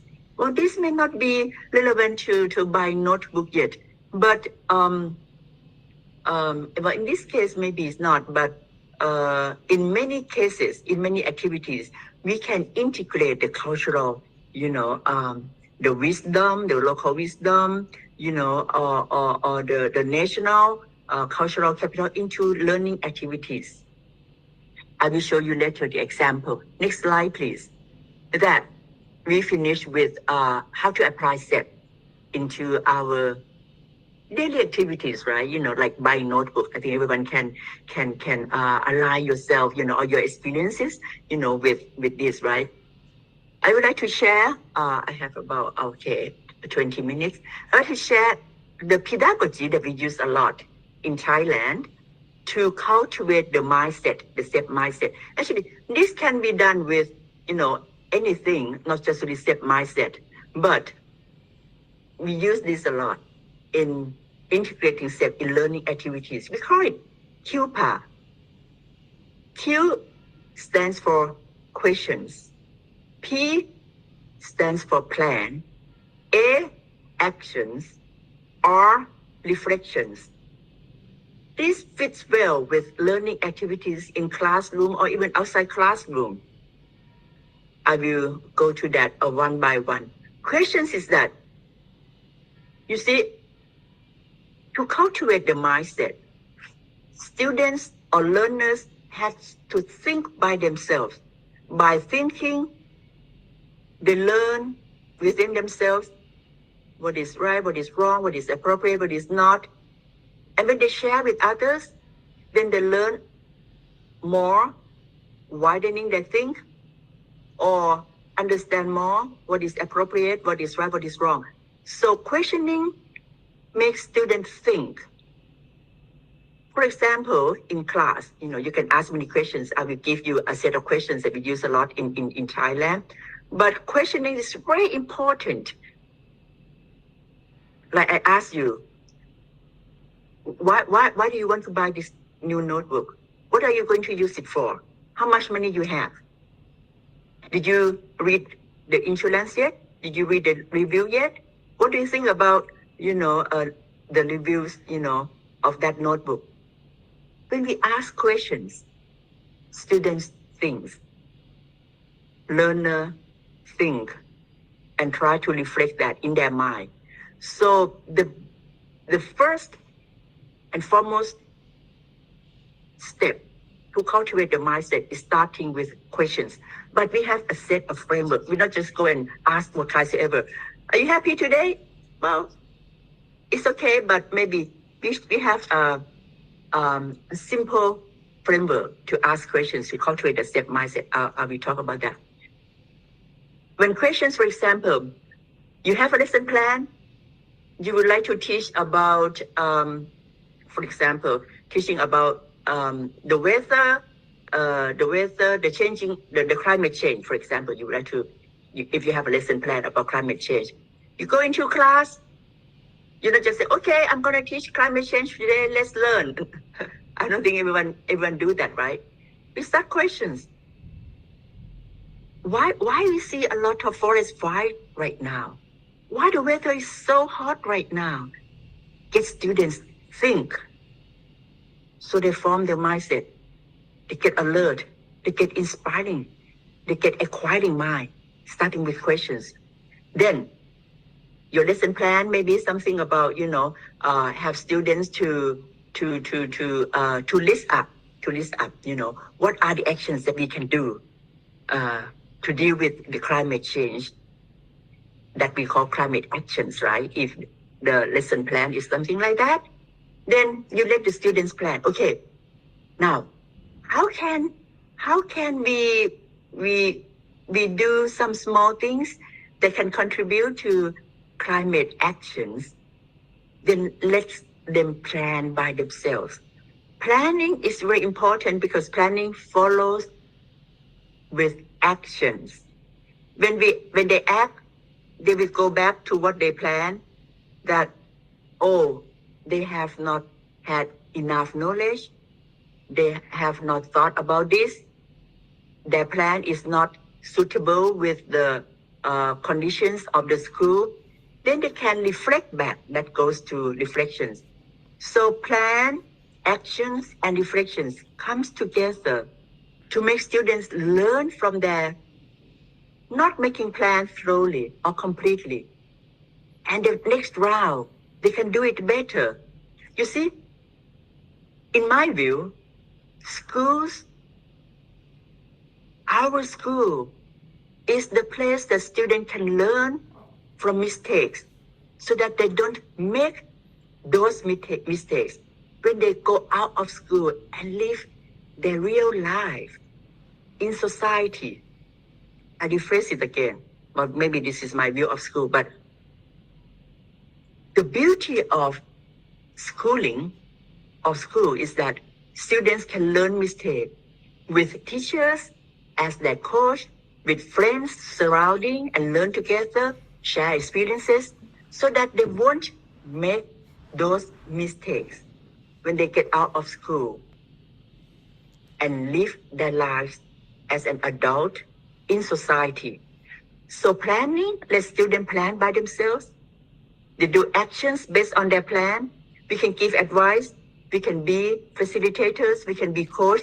But let students be actors in those lesson plans of your climate, actions lesson plan.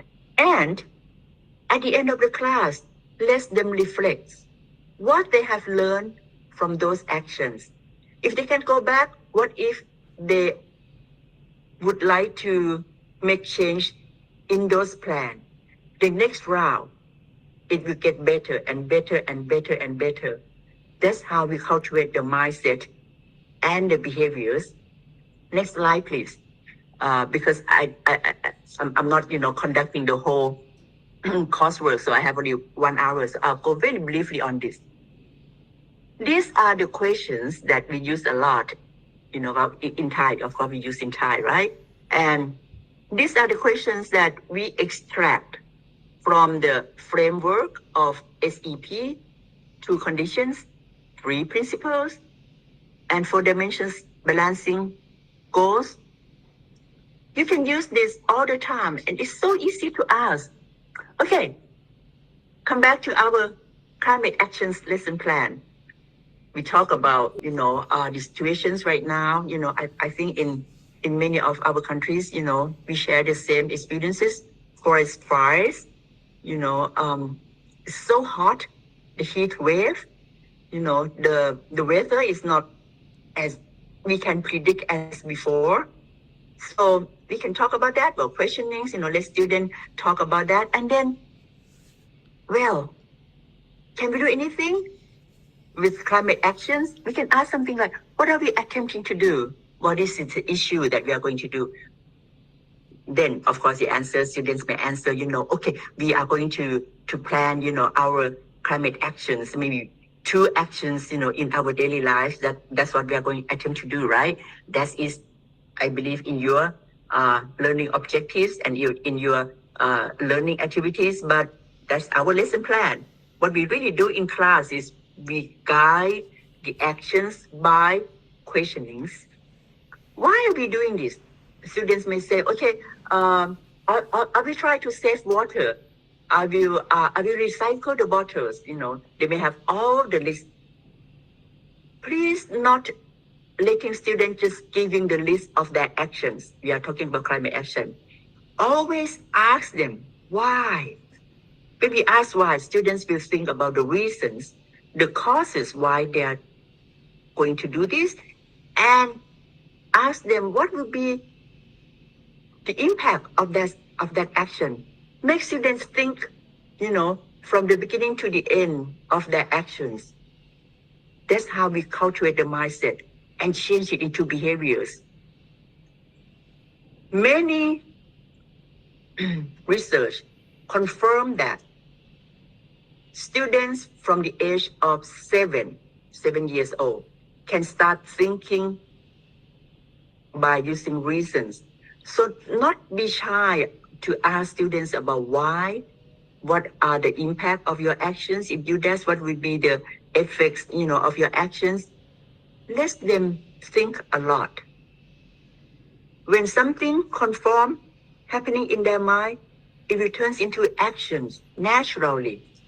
Students won't do if you tell them, go recycle, everyone, let's do recycle. No, but students will do that naturally if they know if they do recycle, what will happen with their lives here, now, and in the future. That we make students think about sustainability without saying anything at all about sustainable development, but make students think about the impact. If they throw the plastic bag on the playground today, what will happen in the future? Let them think, let them talk, let them discuss with friends, let them search through Google. When they found that those plastic bags will stay there for 100 years, not diluting, they will not throw the plastic bag on the playground again. They will collect every plastic materials from the ground. We move the actions by the mindset. Okay, see, we can ask what will be the results if we do this. Ask this all the time. In Thailand, I can share with you that when I meet teachers, teachers at the very first when we start this movement, right? They said that students said they get so tired of getting questions all the time. They are lazy to think. Why teachers come in and ask questions again? But then after few years, teachers come to me and say that now students know that what teachers will come to them, what kind of questions students will have to prepare to answer. And they know that will have impact in their mind and it will have an effect on their behavior. Okay, go to the next question. Are we ready to do this? For example, okay, we are going to do recycle activities in school. Are we ready to do this? Do we have, all the materials? Do we have a group? Do we know how to do this? Are we ready? Are we ready is something that we ask about moderation. You see, we are not going, okay, let's be moderate on this. No, are we ready to do this? Check ourselves, check our teams. check the conditions. Like we are going to buy the notebook, right? Do we have the budget? Do we have time? Do we have capacity? Do we have knowledge? Check our preparedness. This is about moderation mindset. Then, this is the most important thing that I would like teachers to try to do it. What are fundamental ethics to succeed the work that we should be aware of? You think how to create, morality in students? How to cultivate the values? Yes, we can do it by questionings. What are fundamental ethics to succeed the work? Most of the time, I ask students, to tell whatever, and then I get them to vote. I would suggest 3 at most. What are 3 fundamental ethics? So students get votes. Then they may get, patience. They may get discipline. They may get helping each other. Okay, they have 3, they vote. Put that on the board in the classroom to remind them that whatever they do, they have to stick with these fundamental ethics. These are the ethics that comes from students. They raise it up, they vote it by majority. They have these 3 ethics. Then they are the one who follows that. Students won't like when teachers tell them, be patient, help each other. You agree with me, right? So we flip the coin. Let students raise the ideas of the fundamental ethics that they need to have to make these, climate actions work. We will have about 10 or 11, whatsoever. Get them vote. This is about democracy, right? So the majority votes for these 3 ethics. Put that on the board. Keep reminding that. At least you can conform students into these 3 ethics during do these activities, the climate actions. Please try it. It works in Thailand. I will insist that get 3 at most. Don't get too much. It will be too difficult for students to make it happen. Next one, do we have enough knowledge to do the work? Yes, every action needs knowledge, okay? Then if we don't, how can we acquire needed knowledge? These part students are, recently they are so, capable to do this, search Google, do ChatGPT, what whatsoever, get the knowledge together, get a pool of knowledge, sharing them and put it on the blackboard or the chart, and okay, they have enough knowledge, grouping them, and now they have enough knowledge to do this. Okay, the next one is that the sequences to complete the work. The sequence is very important because what should be done first? This is how to teach students to learn about priority or urgency. Maybe the first thing is that go to collect all the plastic garbage, in the playground. Maybe that's the first thing that they should do, right? Not the first thing is that to go to the headmaster to ask for the budget to set a recycling bin. Maybe that's the 3rd or the 4th one. These questions is very important for set development strategy because the sequencing, what should come first, is about moderation with reasonableness.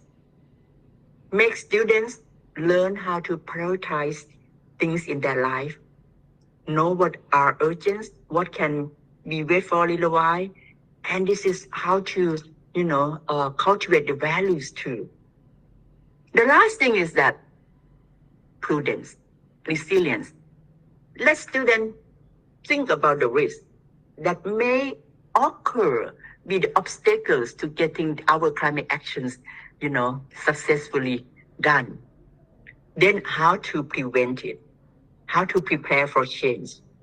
So these are, you can have more than this, I just select the very most important questions that we use a lot in Thailand, to cultivate the mindset. And this is how we do it in Thailand that I would like to share with you. Okay, next slide, please. Okay, I think Abigail has given you the QR code and the worksheet for SEP. Whenever you do this questioning, you can ask students, to fill up this, the worksheet by themselves first. But in Thailand, because maybe our culture is that students learn better when they learn with others.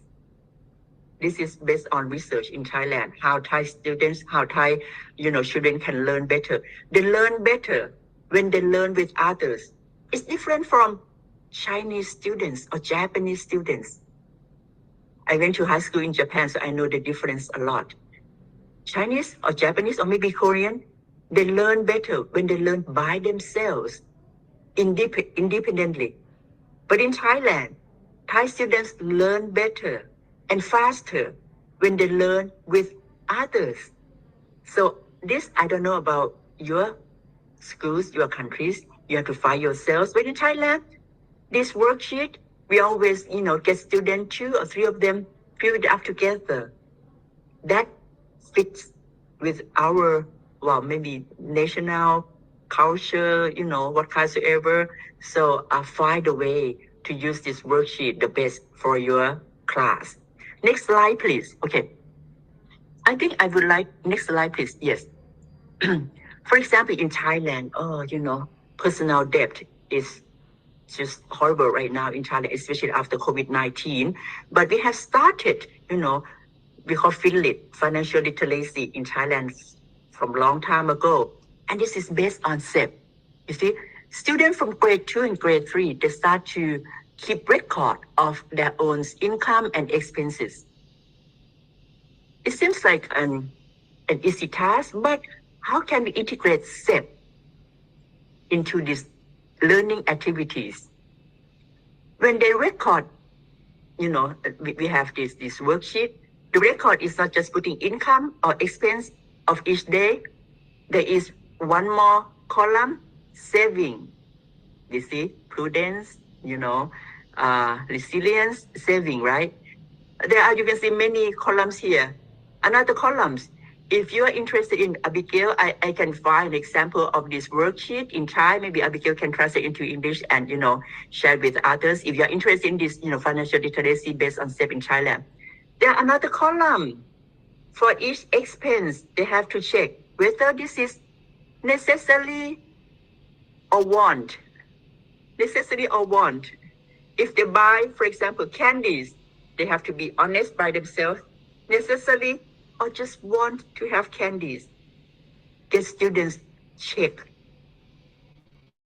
learn, think, make decisions by themselves, right?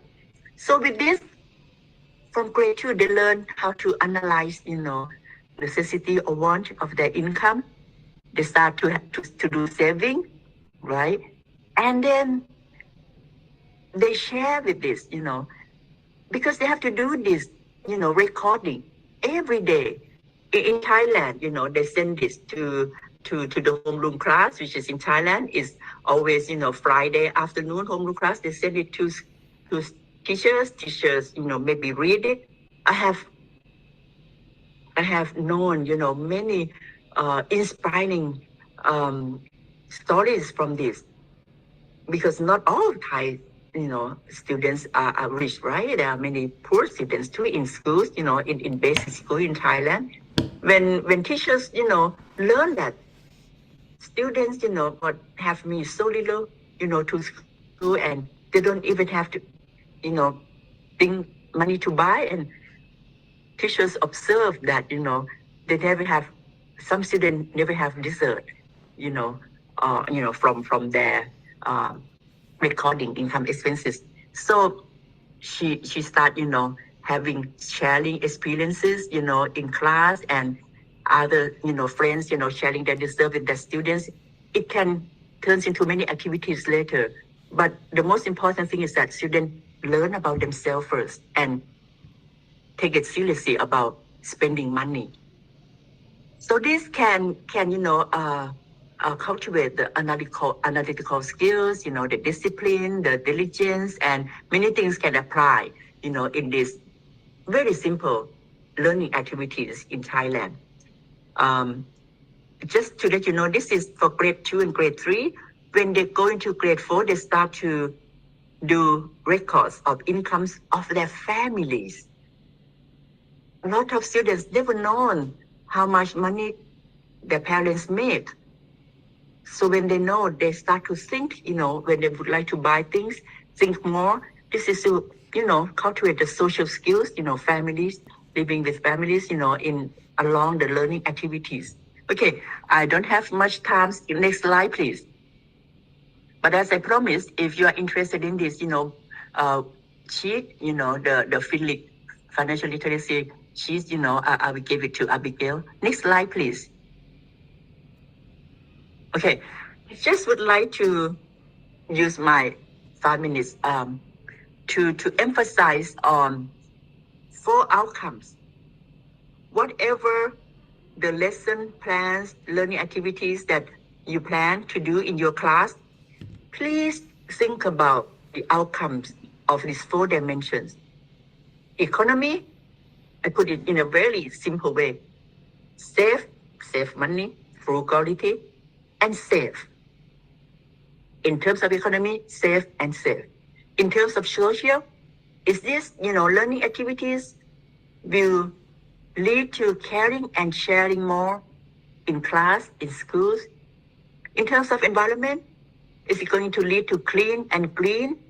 Well, some schools tend to do no waste. Maybe that's a little bit hard. So I just stop with clean and clean. And then the cultural, you may have local knowledge, local wisdom, local, materials that you can apply in class. That's the cultural side.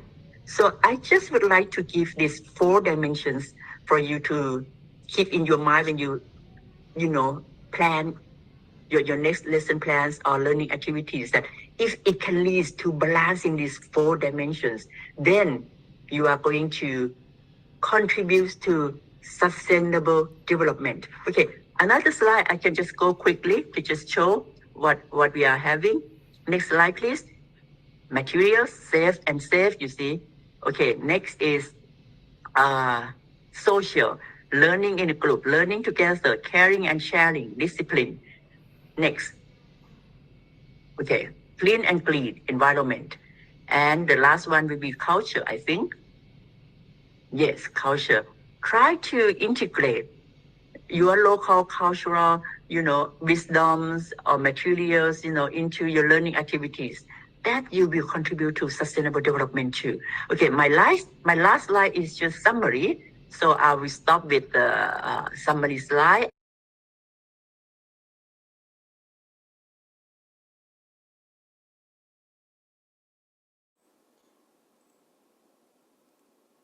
And thank you very much for the very informative information from Dr. Priyanut. And I hope that our participants have better understanding about SEPs and how to apply SEPs in life and the classrooms. And for the 3-day orientation, you will learn more and have better understanding about SEPs. So I guess that this session, you have better understanding about SEP right now, right? So for the next presentation, it's about the classroom research design. There will be 2 presenters.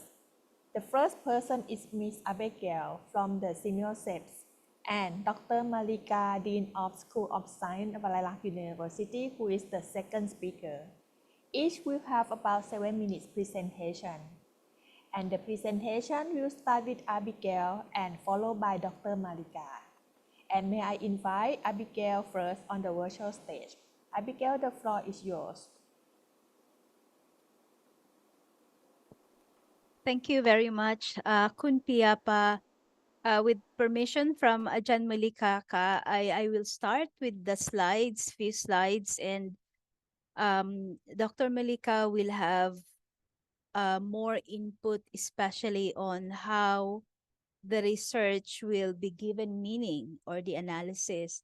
So I'd like to share the slides on the screen, the research design. There are many details that you see on the screen, but I'd like to encourage you to just focus on input, process, and output. the research that each teacher and principal is participating on is very simple. This is the orientation that we're having now is an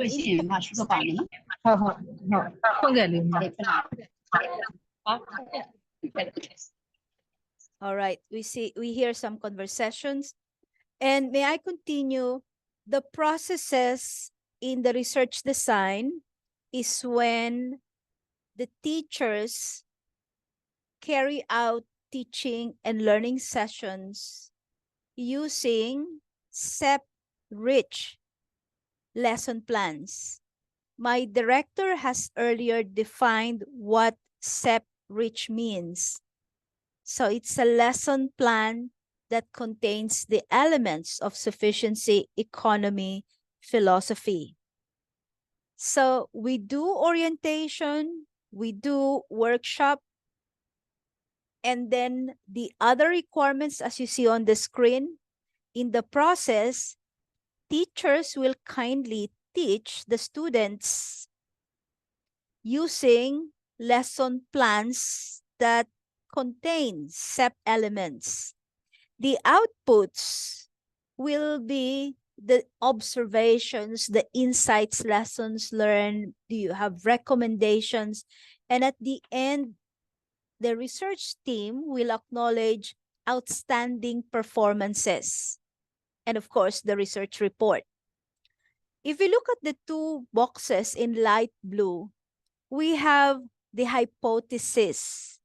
This is our statement that we want to prove or not prove at the end of the research. There are two, and let me read them to you.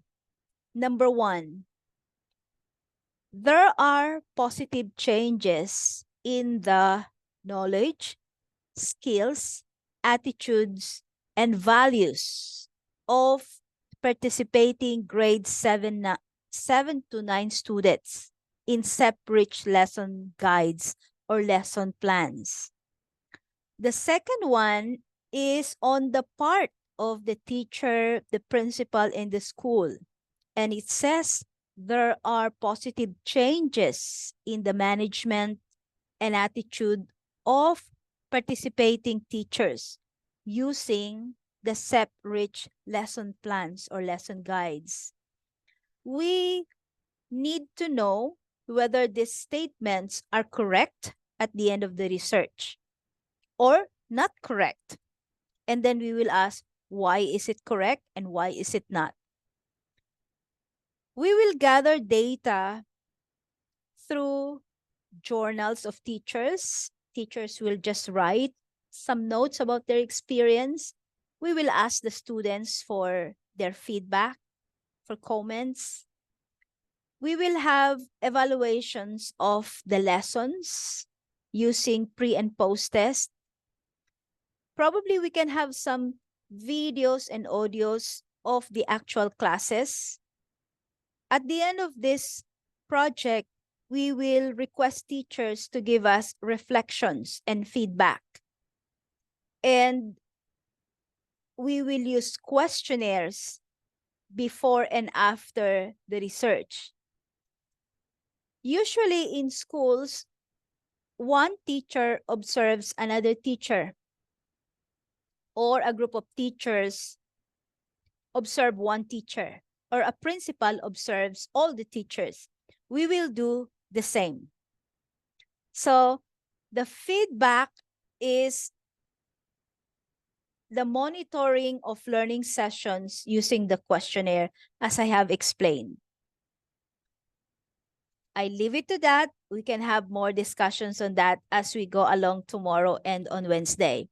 Moving on, let me just show you the research process and data gathering. It's related to the research design, but I would like to emphasize, if you see the font in red, the font in red says study group, and the one at the bottom is the control group. So when we participate in this research, when we teach the students using separate lesson plans, we give the study group a pre-test. And then we give them a post-test. Between the pre and post-test is the actual teaching and learning. So I were a student, I take a pre-test. My teacher teaches me using separate lesson plans. After 15 hours, I take the test again. This is something like you did this morning. You did a pre-test, and later on you will do a post-test. And we look at the difference. But below, you look at the image below, the light blue line. Pre-test and post-test for the control group. But between the pre and post-test of the control group, there is no use of separate lesson plans. Because we want to compare. If we use separate lesson plan in the dark blue group, is it the same with the light blue group? Again, we may not have sufficient time to talk about this now, but it will become clearer tomorrow and on Wednesday. And if it doesn't become clear to you, you please tell us so we can have more discussions. The next 3 slides, I will go on very quickly because these are things that are very familiar to the principals and teachers. What you see on the screen are the usual roles of principals. These are things that the principals are mandated to do in school. I will not go on point by point, but dear principals, if you listen to me now, there is one thing we would like for you to kindly consider. Number 1 is communication, which is number 2 in the slide. Based on our experience in batch 1, communication is very crucial. Responding to emails, some using WhatsApp or Line or Messenger. Please help us connect with you through whatever means, but usually it's in email. So communication is very important in the project that we are doing. Next slide are roles of teachers. Again, teachers, dear teachers, you see them as, these are the things that I usually do. What's new? Yes, what is new is we add the use of separate lesson plans in your classrooms. And we request for 15 hours only for teachers to kindly consider use lesson plans in their teaching for 15 hours. So that's the coverage of our project. Number 3 are roles of students, participation and reflection. And this is something that we kindly request the teacher to look after, because we do not have our students to talk to at this point. My last slide is the research schedule. I'd like to present this because it's only today that we will have the principals, but we will talk more about this on day 3 on Wednesday.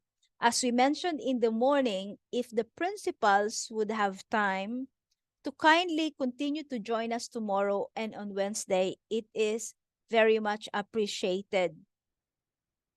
It is something that will boost our program for tomorrow and Wednesday and will also inspire your teachers. So for research schedule, the first items 1, 2, 3, number 1 is happening now, 2 and 3 is Tuesday and Wednesday. After the 3 days sessions, we will request the teachers to tell us a time, anytime in June and July, that the teachers could teach for 15 hours using the SEP-rich lesson plans. With the guidance of the principals, we will coordinate on this with you after our workshops. In June and July, we aim to have the teaching and learning activities completed so that by late July or early August, we do not have the specific date yet, we can gather together again like now for online feedback and reflection. And this is for both the principals and the teachers. With that, I'd like to end my presentation. As I've mentioned, most of the details I've talked about will still come up tomorrow and on Wednesday because they will touch on important details and we cannot stop ourselves from going back to these issues or to these topics. So I'll end there and would like to kindly hand over the presentation to Dr. Mulika of Wolaylak University. Thank you. Thank you, Abigail. I would like to share my screen. Okay.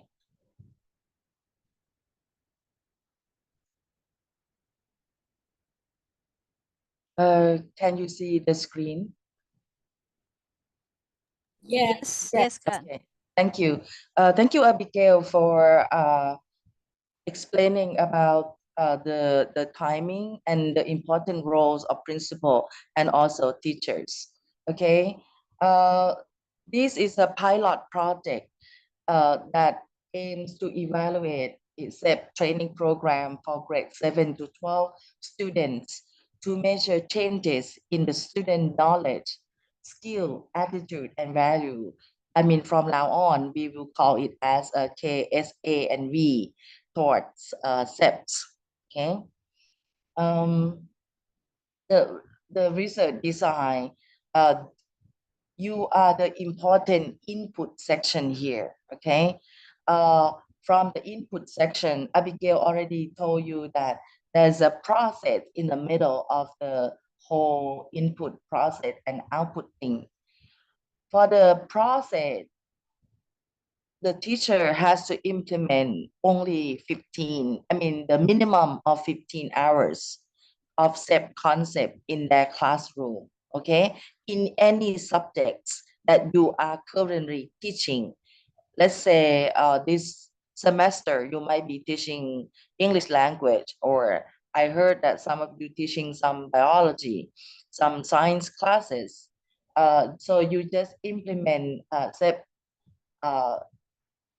rich learning materials in your class. And then at the end, we will compare between students that do not receive SEP rich research learning guides or materials with the group that have received at least 15 hours during the training.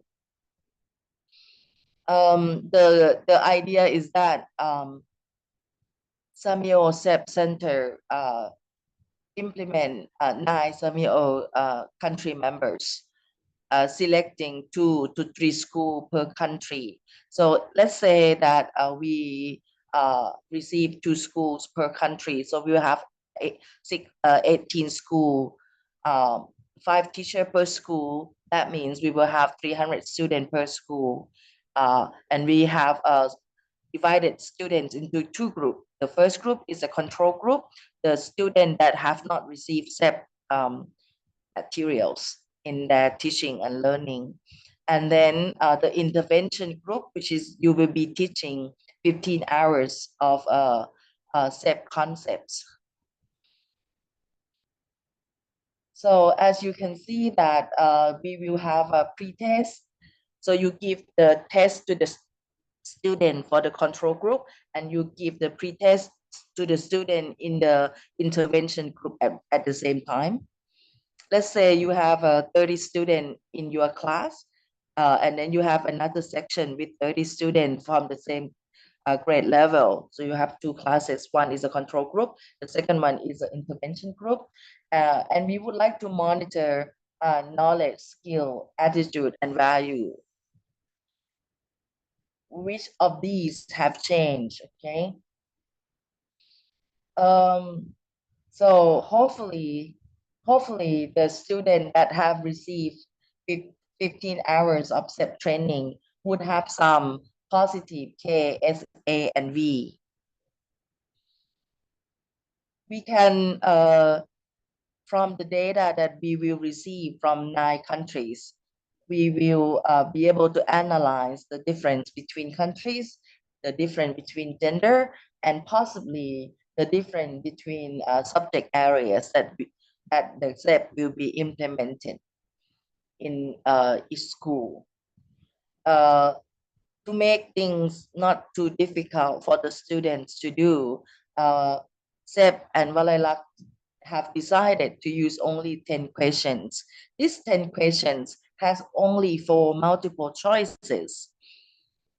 And it will be the same 10 questions for pre-test and post-test. From this is what the question look like. There will be pre-test, post-test for principal and teacher before you, for the test, this one, you do it yourself, not the student. And then we would like to see, you have to fill out the questionnaire for teacher before you start intervention. Okay, these 2 forms, only principal and teacher will do it.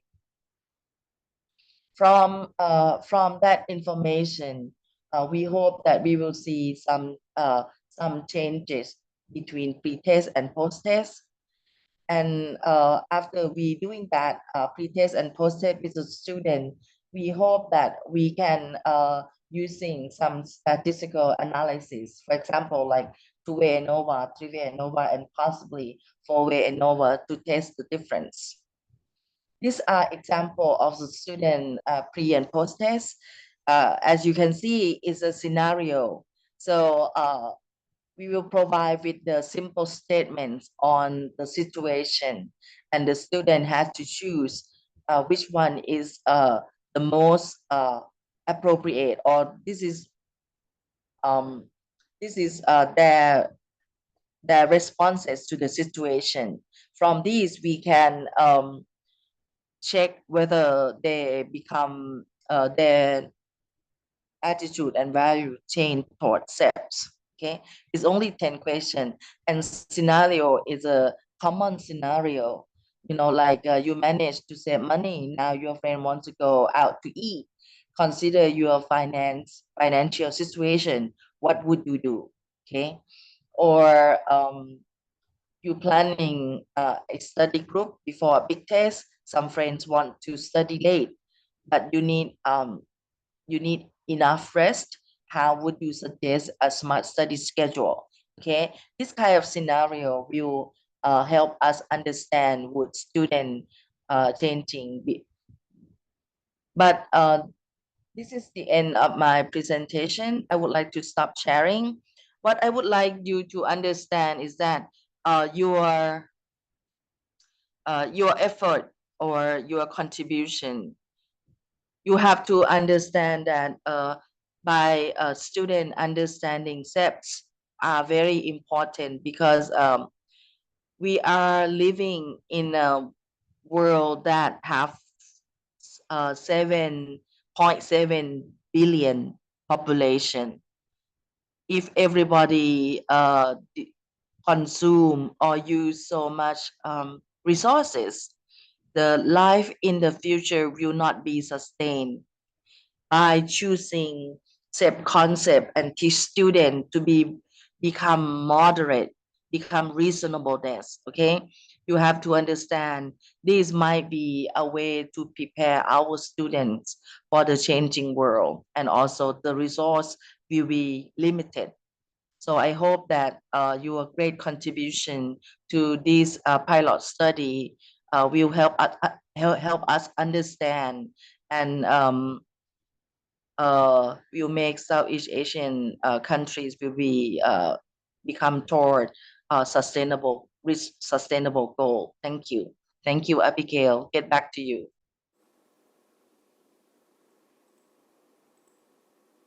Thank you very much to both Abigail and Dr. Malika for the very clear presentation.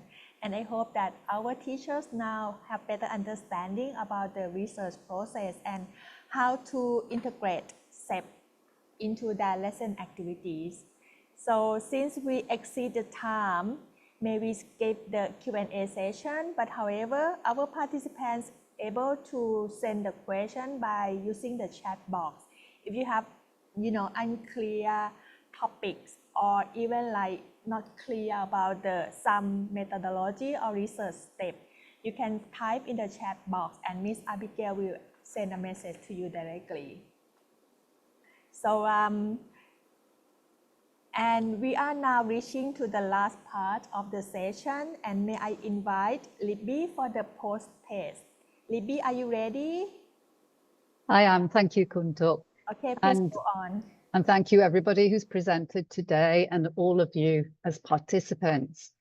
So in this last activity, what we'd like to do is to see the outcomes of today's presentations and materials.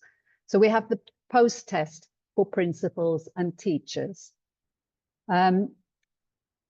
Again, this is going to be conducted using Mentimeter, what you use with PeerPower at the beginning. So that should make it a little bit more fun for you. There are 5 questions to answer. And the first question, oh, sorry, the link to the post-test is in the chat box. You can click on that directly and go straight to the post-test activity, or you can use the QR code from your phones, okay?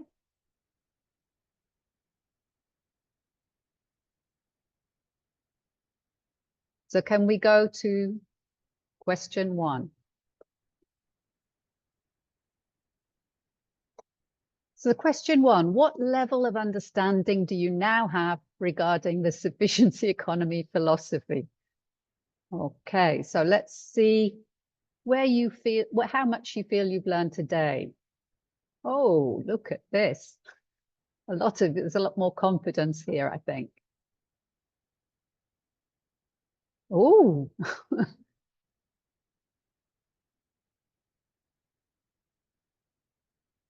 Okay. We've only had 20 responses. There's quite a lot more of you out there. Let's hear from you.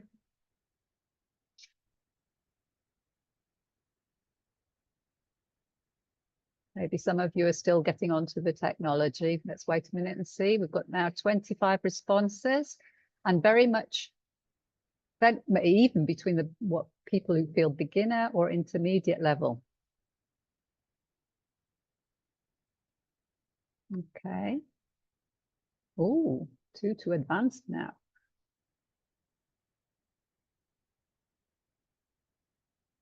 "30 of you responded already. Anybody who hasn't, please have a go.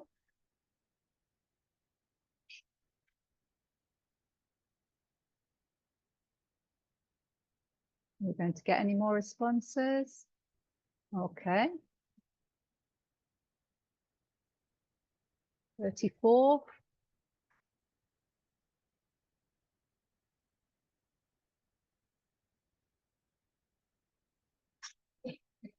Okay. As we're running over time, I'm just going to leave this question here. So we've got many of you still feeling you're at beginner level, but at least some knowledge now. And many more of you are intermediate.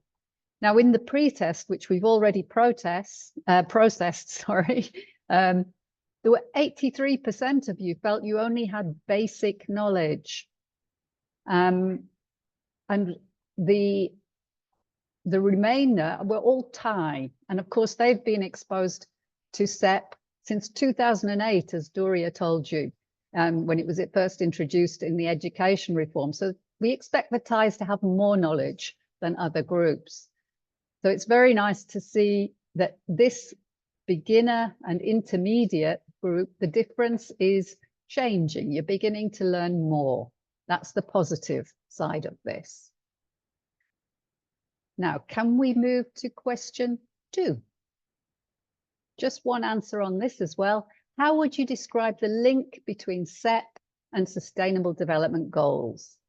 Directly related, somewhat related, not related, or unsure? How do you feel about this? Oh, here we go. 5 responses. Let's keep them coming.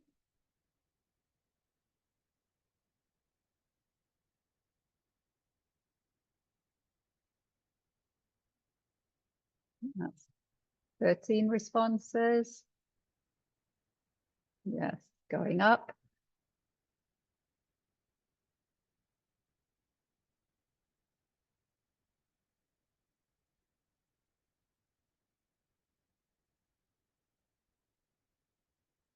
Three responses. Let's keep going. Let's get that number coming.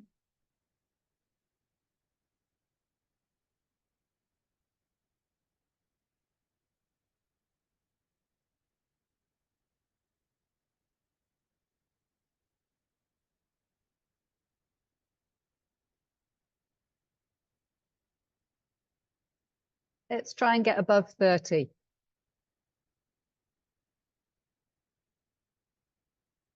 Come on, you can do it.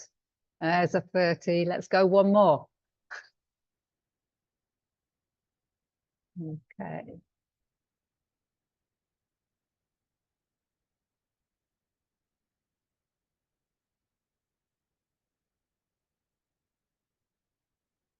Okay. That's very much evening up again now. All right. Interestingly, in the pre-test, there was pretty much even. You were saying most people felt it was somewhat related, but fewer of you found a direct link.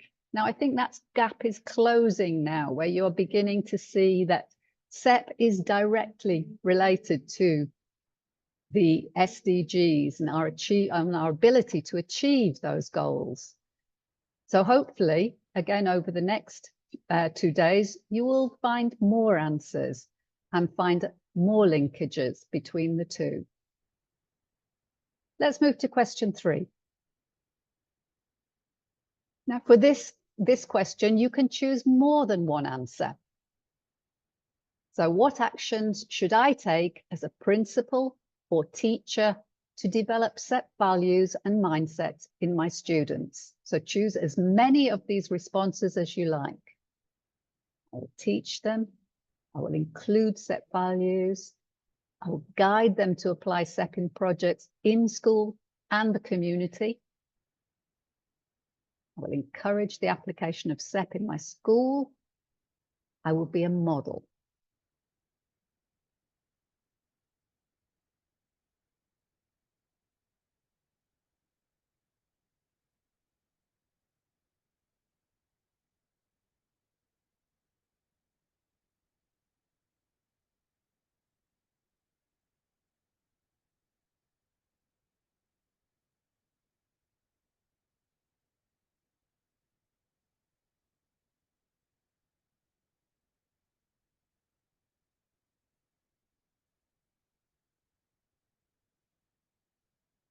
And 27, so can we get above 30 again?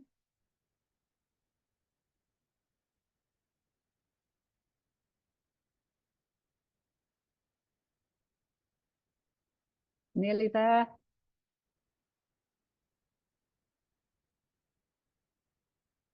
Just one more, let's see. Okay. All right, well, your responses to this question follow a similar pattern to the pre-test, in fact, with most of you prioritizing the teaching of it in your subjects in school. And this was also followed by this idea of taking projects into the community. Now, this is 2 very important aspects of SEP, and working with your communities is one that I think you will enjoy immensely and see real practice at that point. So we'll move on to question 4. In what ways does SEP contribute to sustainable development? So again, as many responses as you like, not only one answer, you can answer more.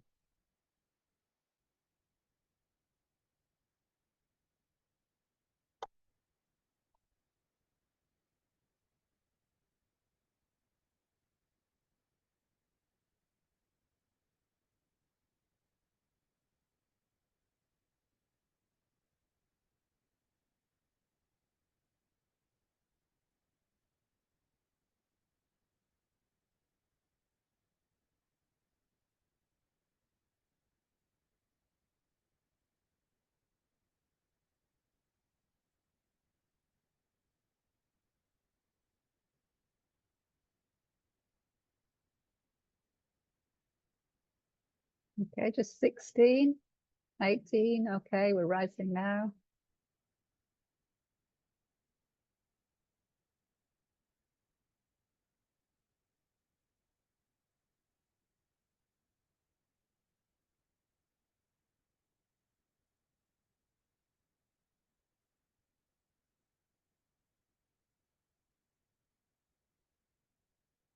Okay, so in question 4, when we asked you a similar question in the pre-test, your overwhelming response was that SEP promotes social responsibility and community development. This time round, there's a slight shift here. You're seeing SEP as building resilience through sustainable resources, and again, encouraging balance and moderation. So these 3 elements, the SEP encourages balance and moderation, builds resilience, and promotes social responsibility. Fairly even responses there. With environmental conservation coming in, and the idea of self-sufficiency and reasonableness. So self-sufficiency and perhaps the idea of starting with yourself. Okay, let's move to the final question. So how can teachers and students benefit from SEP? And again, as many responses as you like. So how can teachers and students benefit? This is the final question.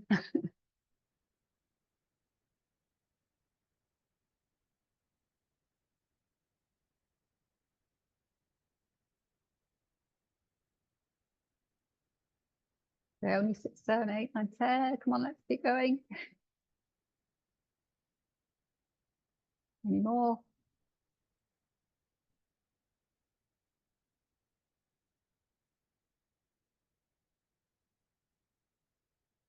Let's keep going up. Go for that 30.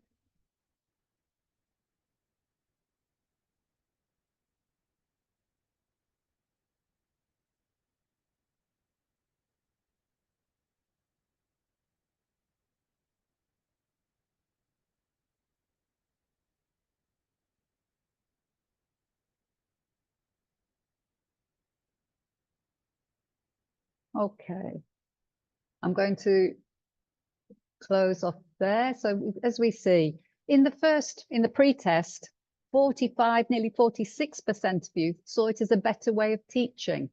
So we can see here that there's been a shift in your thinking, and you're seeing it as inspiration to teach moderation, prudence, and reasonableness.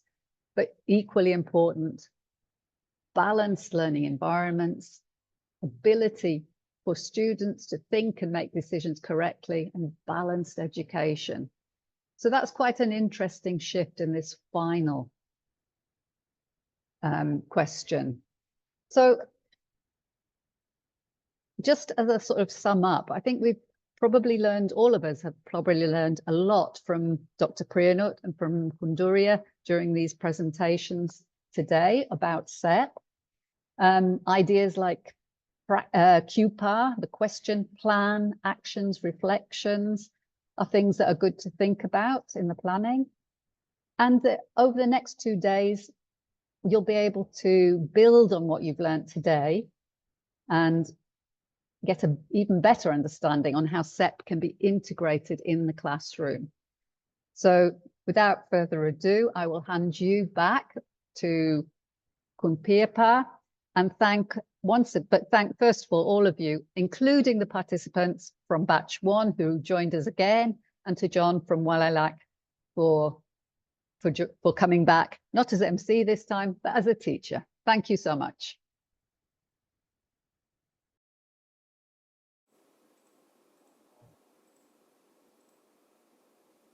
Thank you very much, Libby, for the post-test and the summary of the results. So before we end the session, and may I announce a few things to our participants. So I was informed that the spelling of some participants is incorrect. So could you please, if the participant's name is incorrect spelled, in our document. We so sorry about that, and please send an email to Miss Abigail how to spell your name correctly. And second, for the session tomorrow, we'll start at 9 a.m. Bangkok time.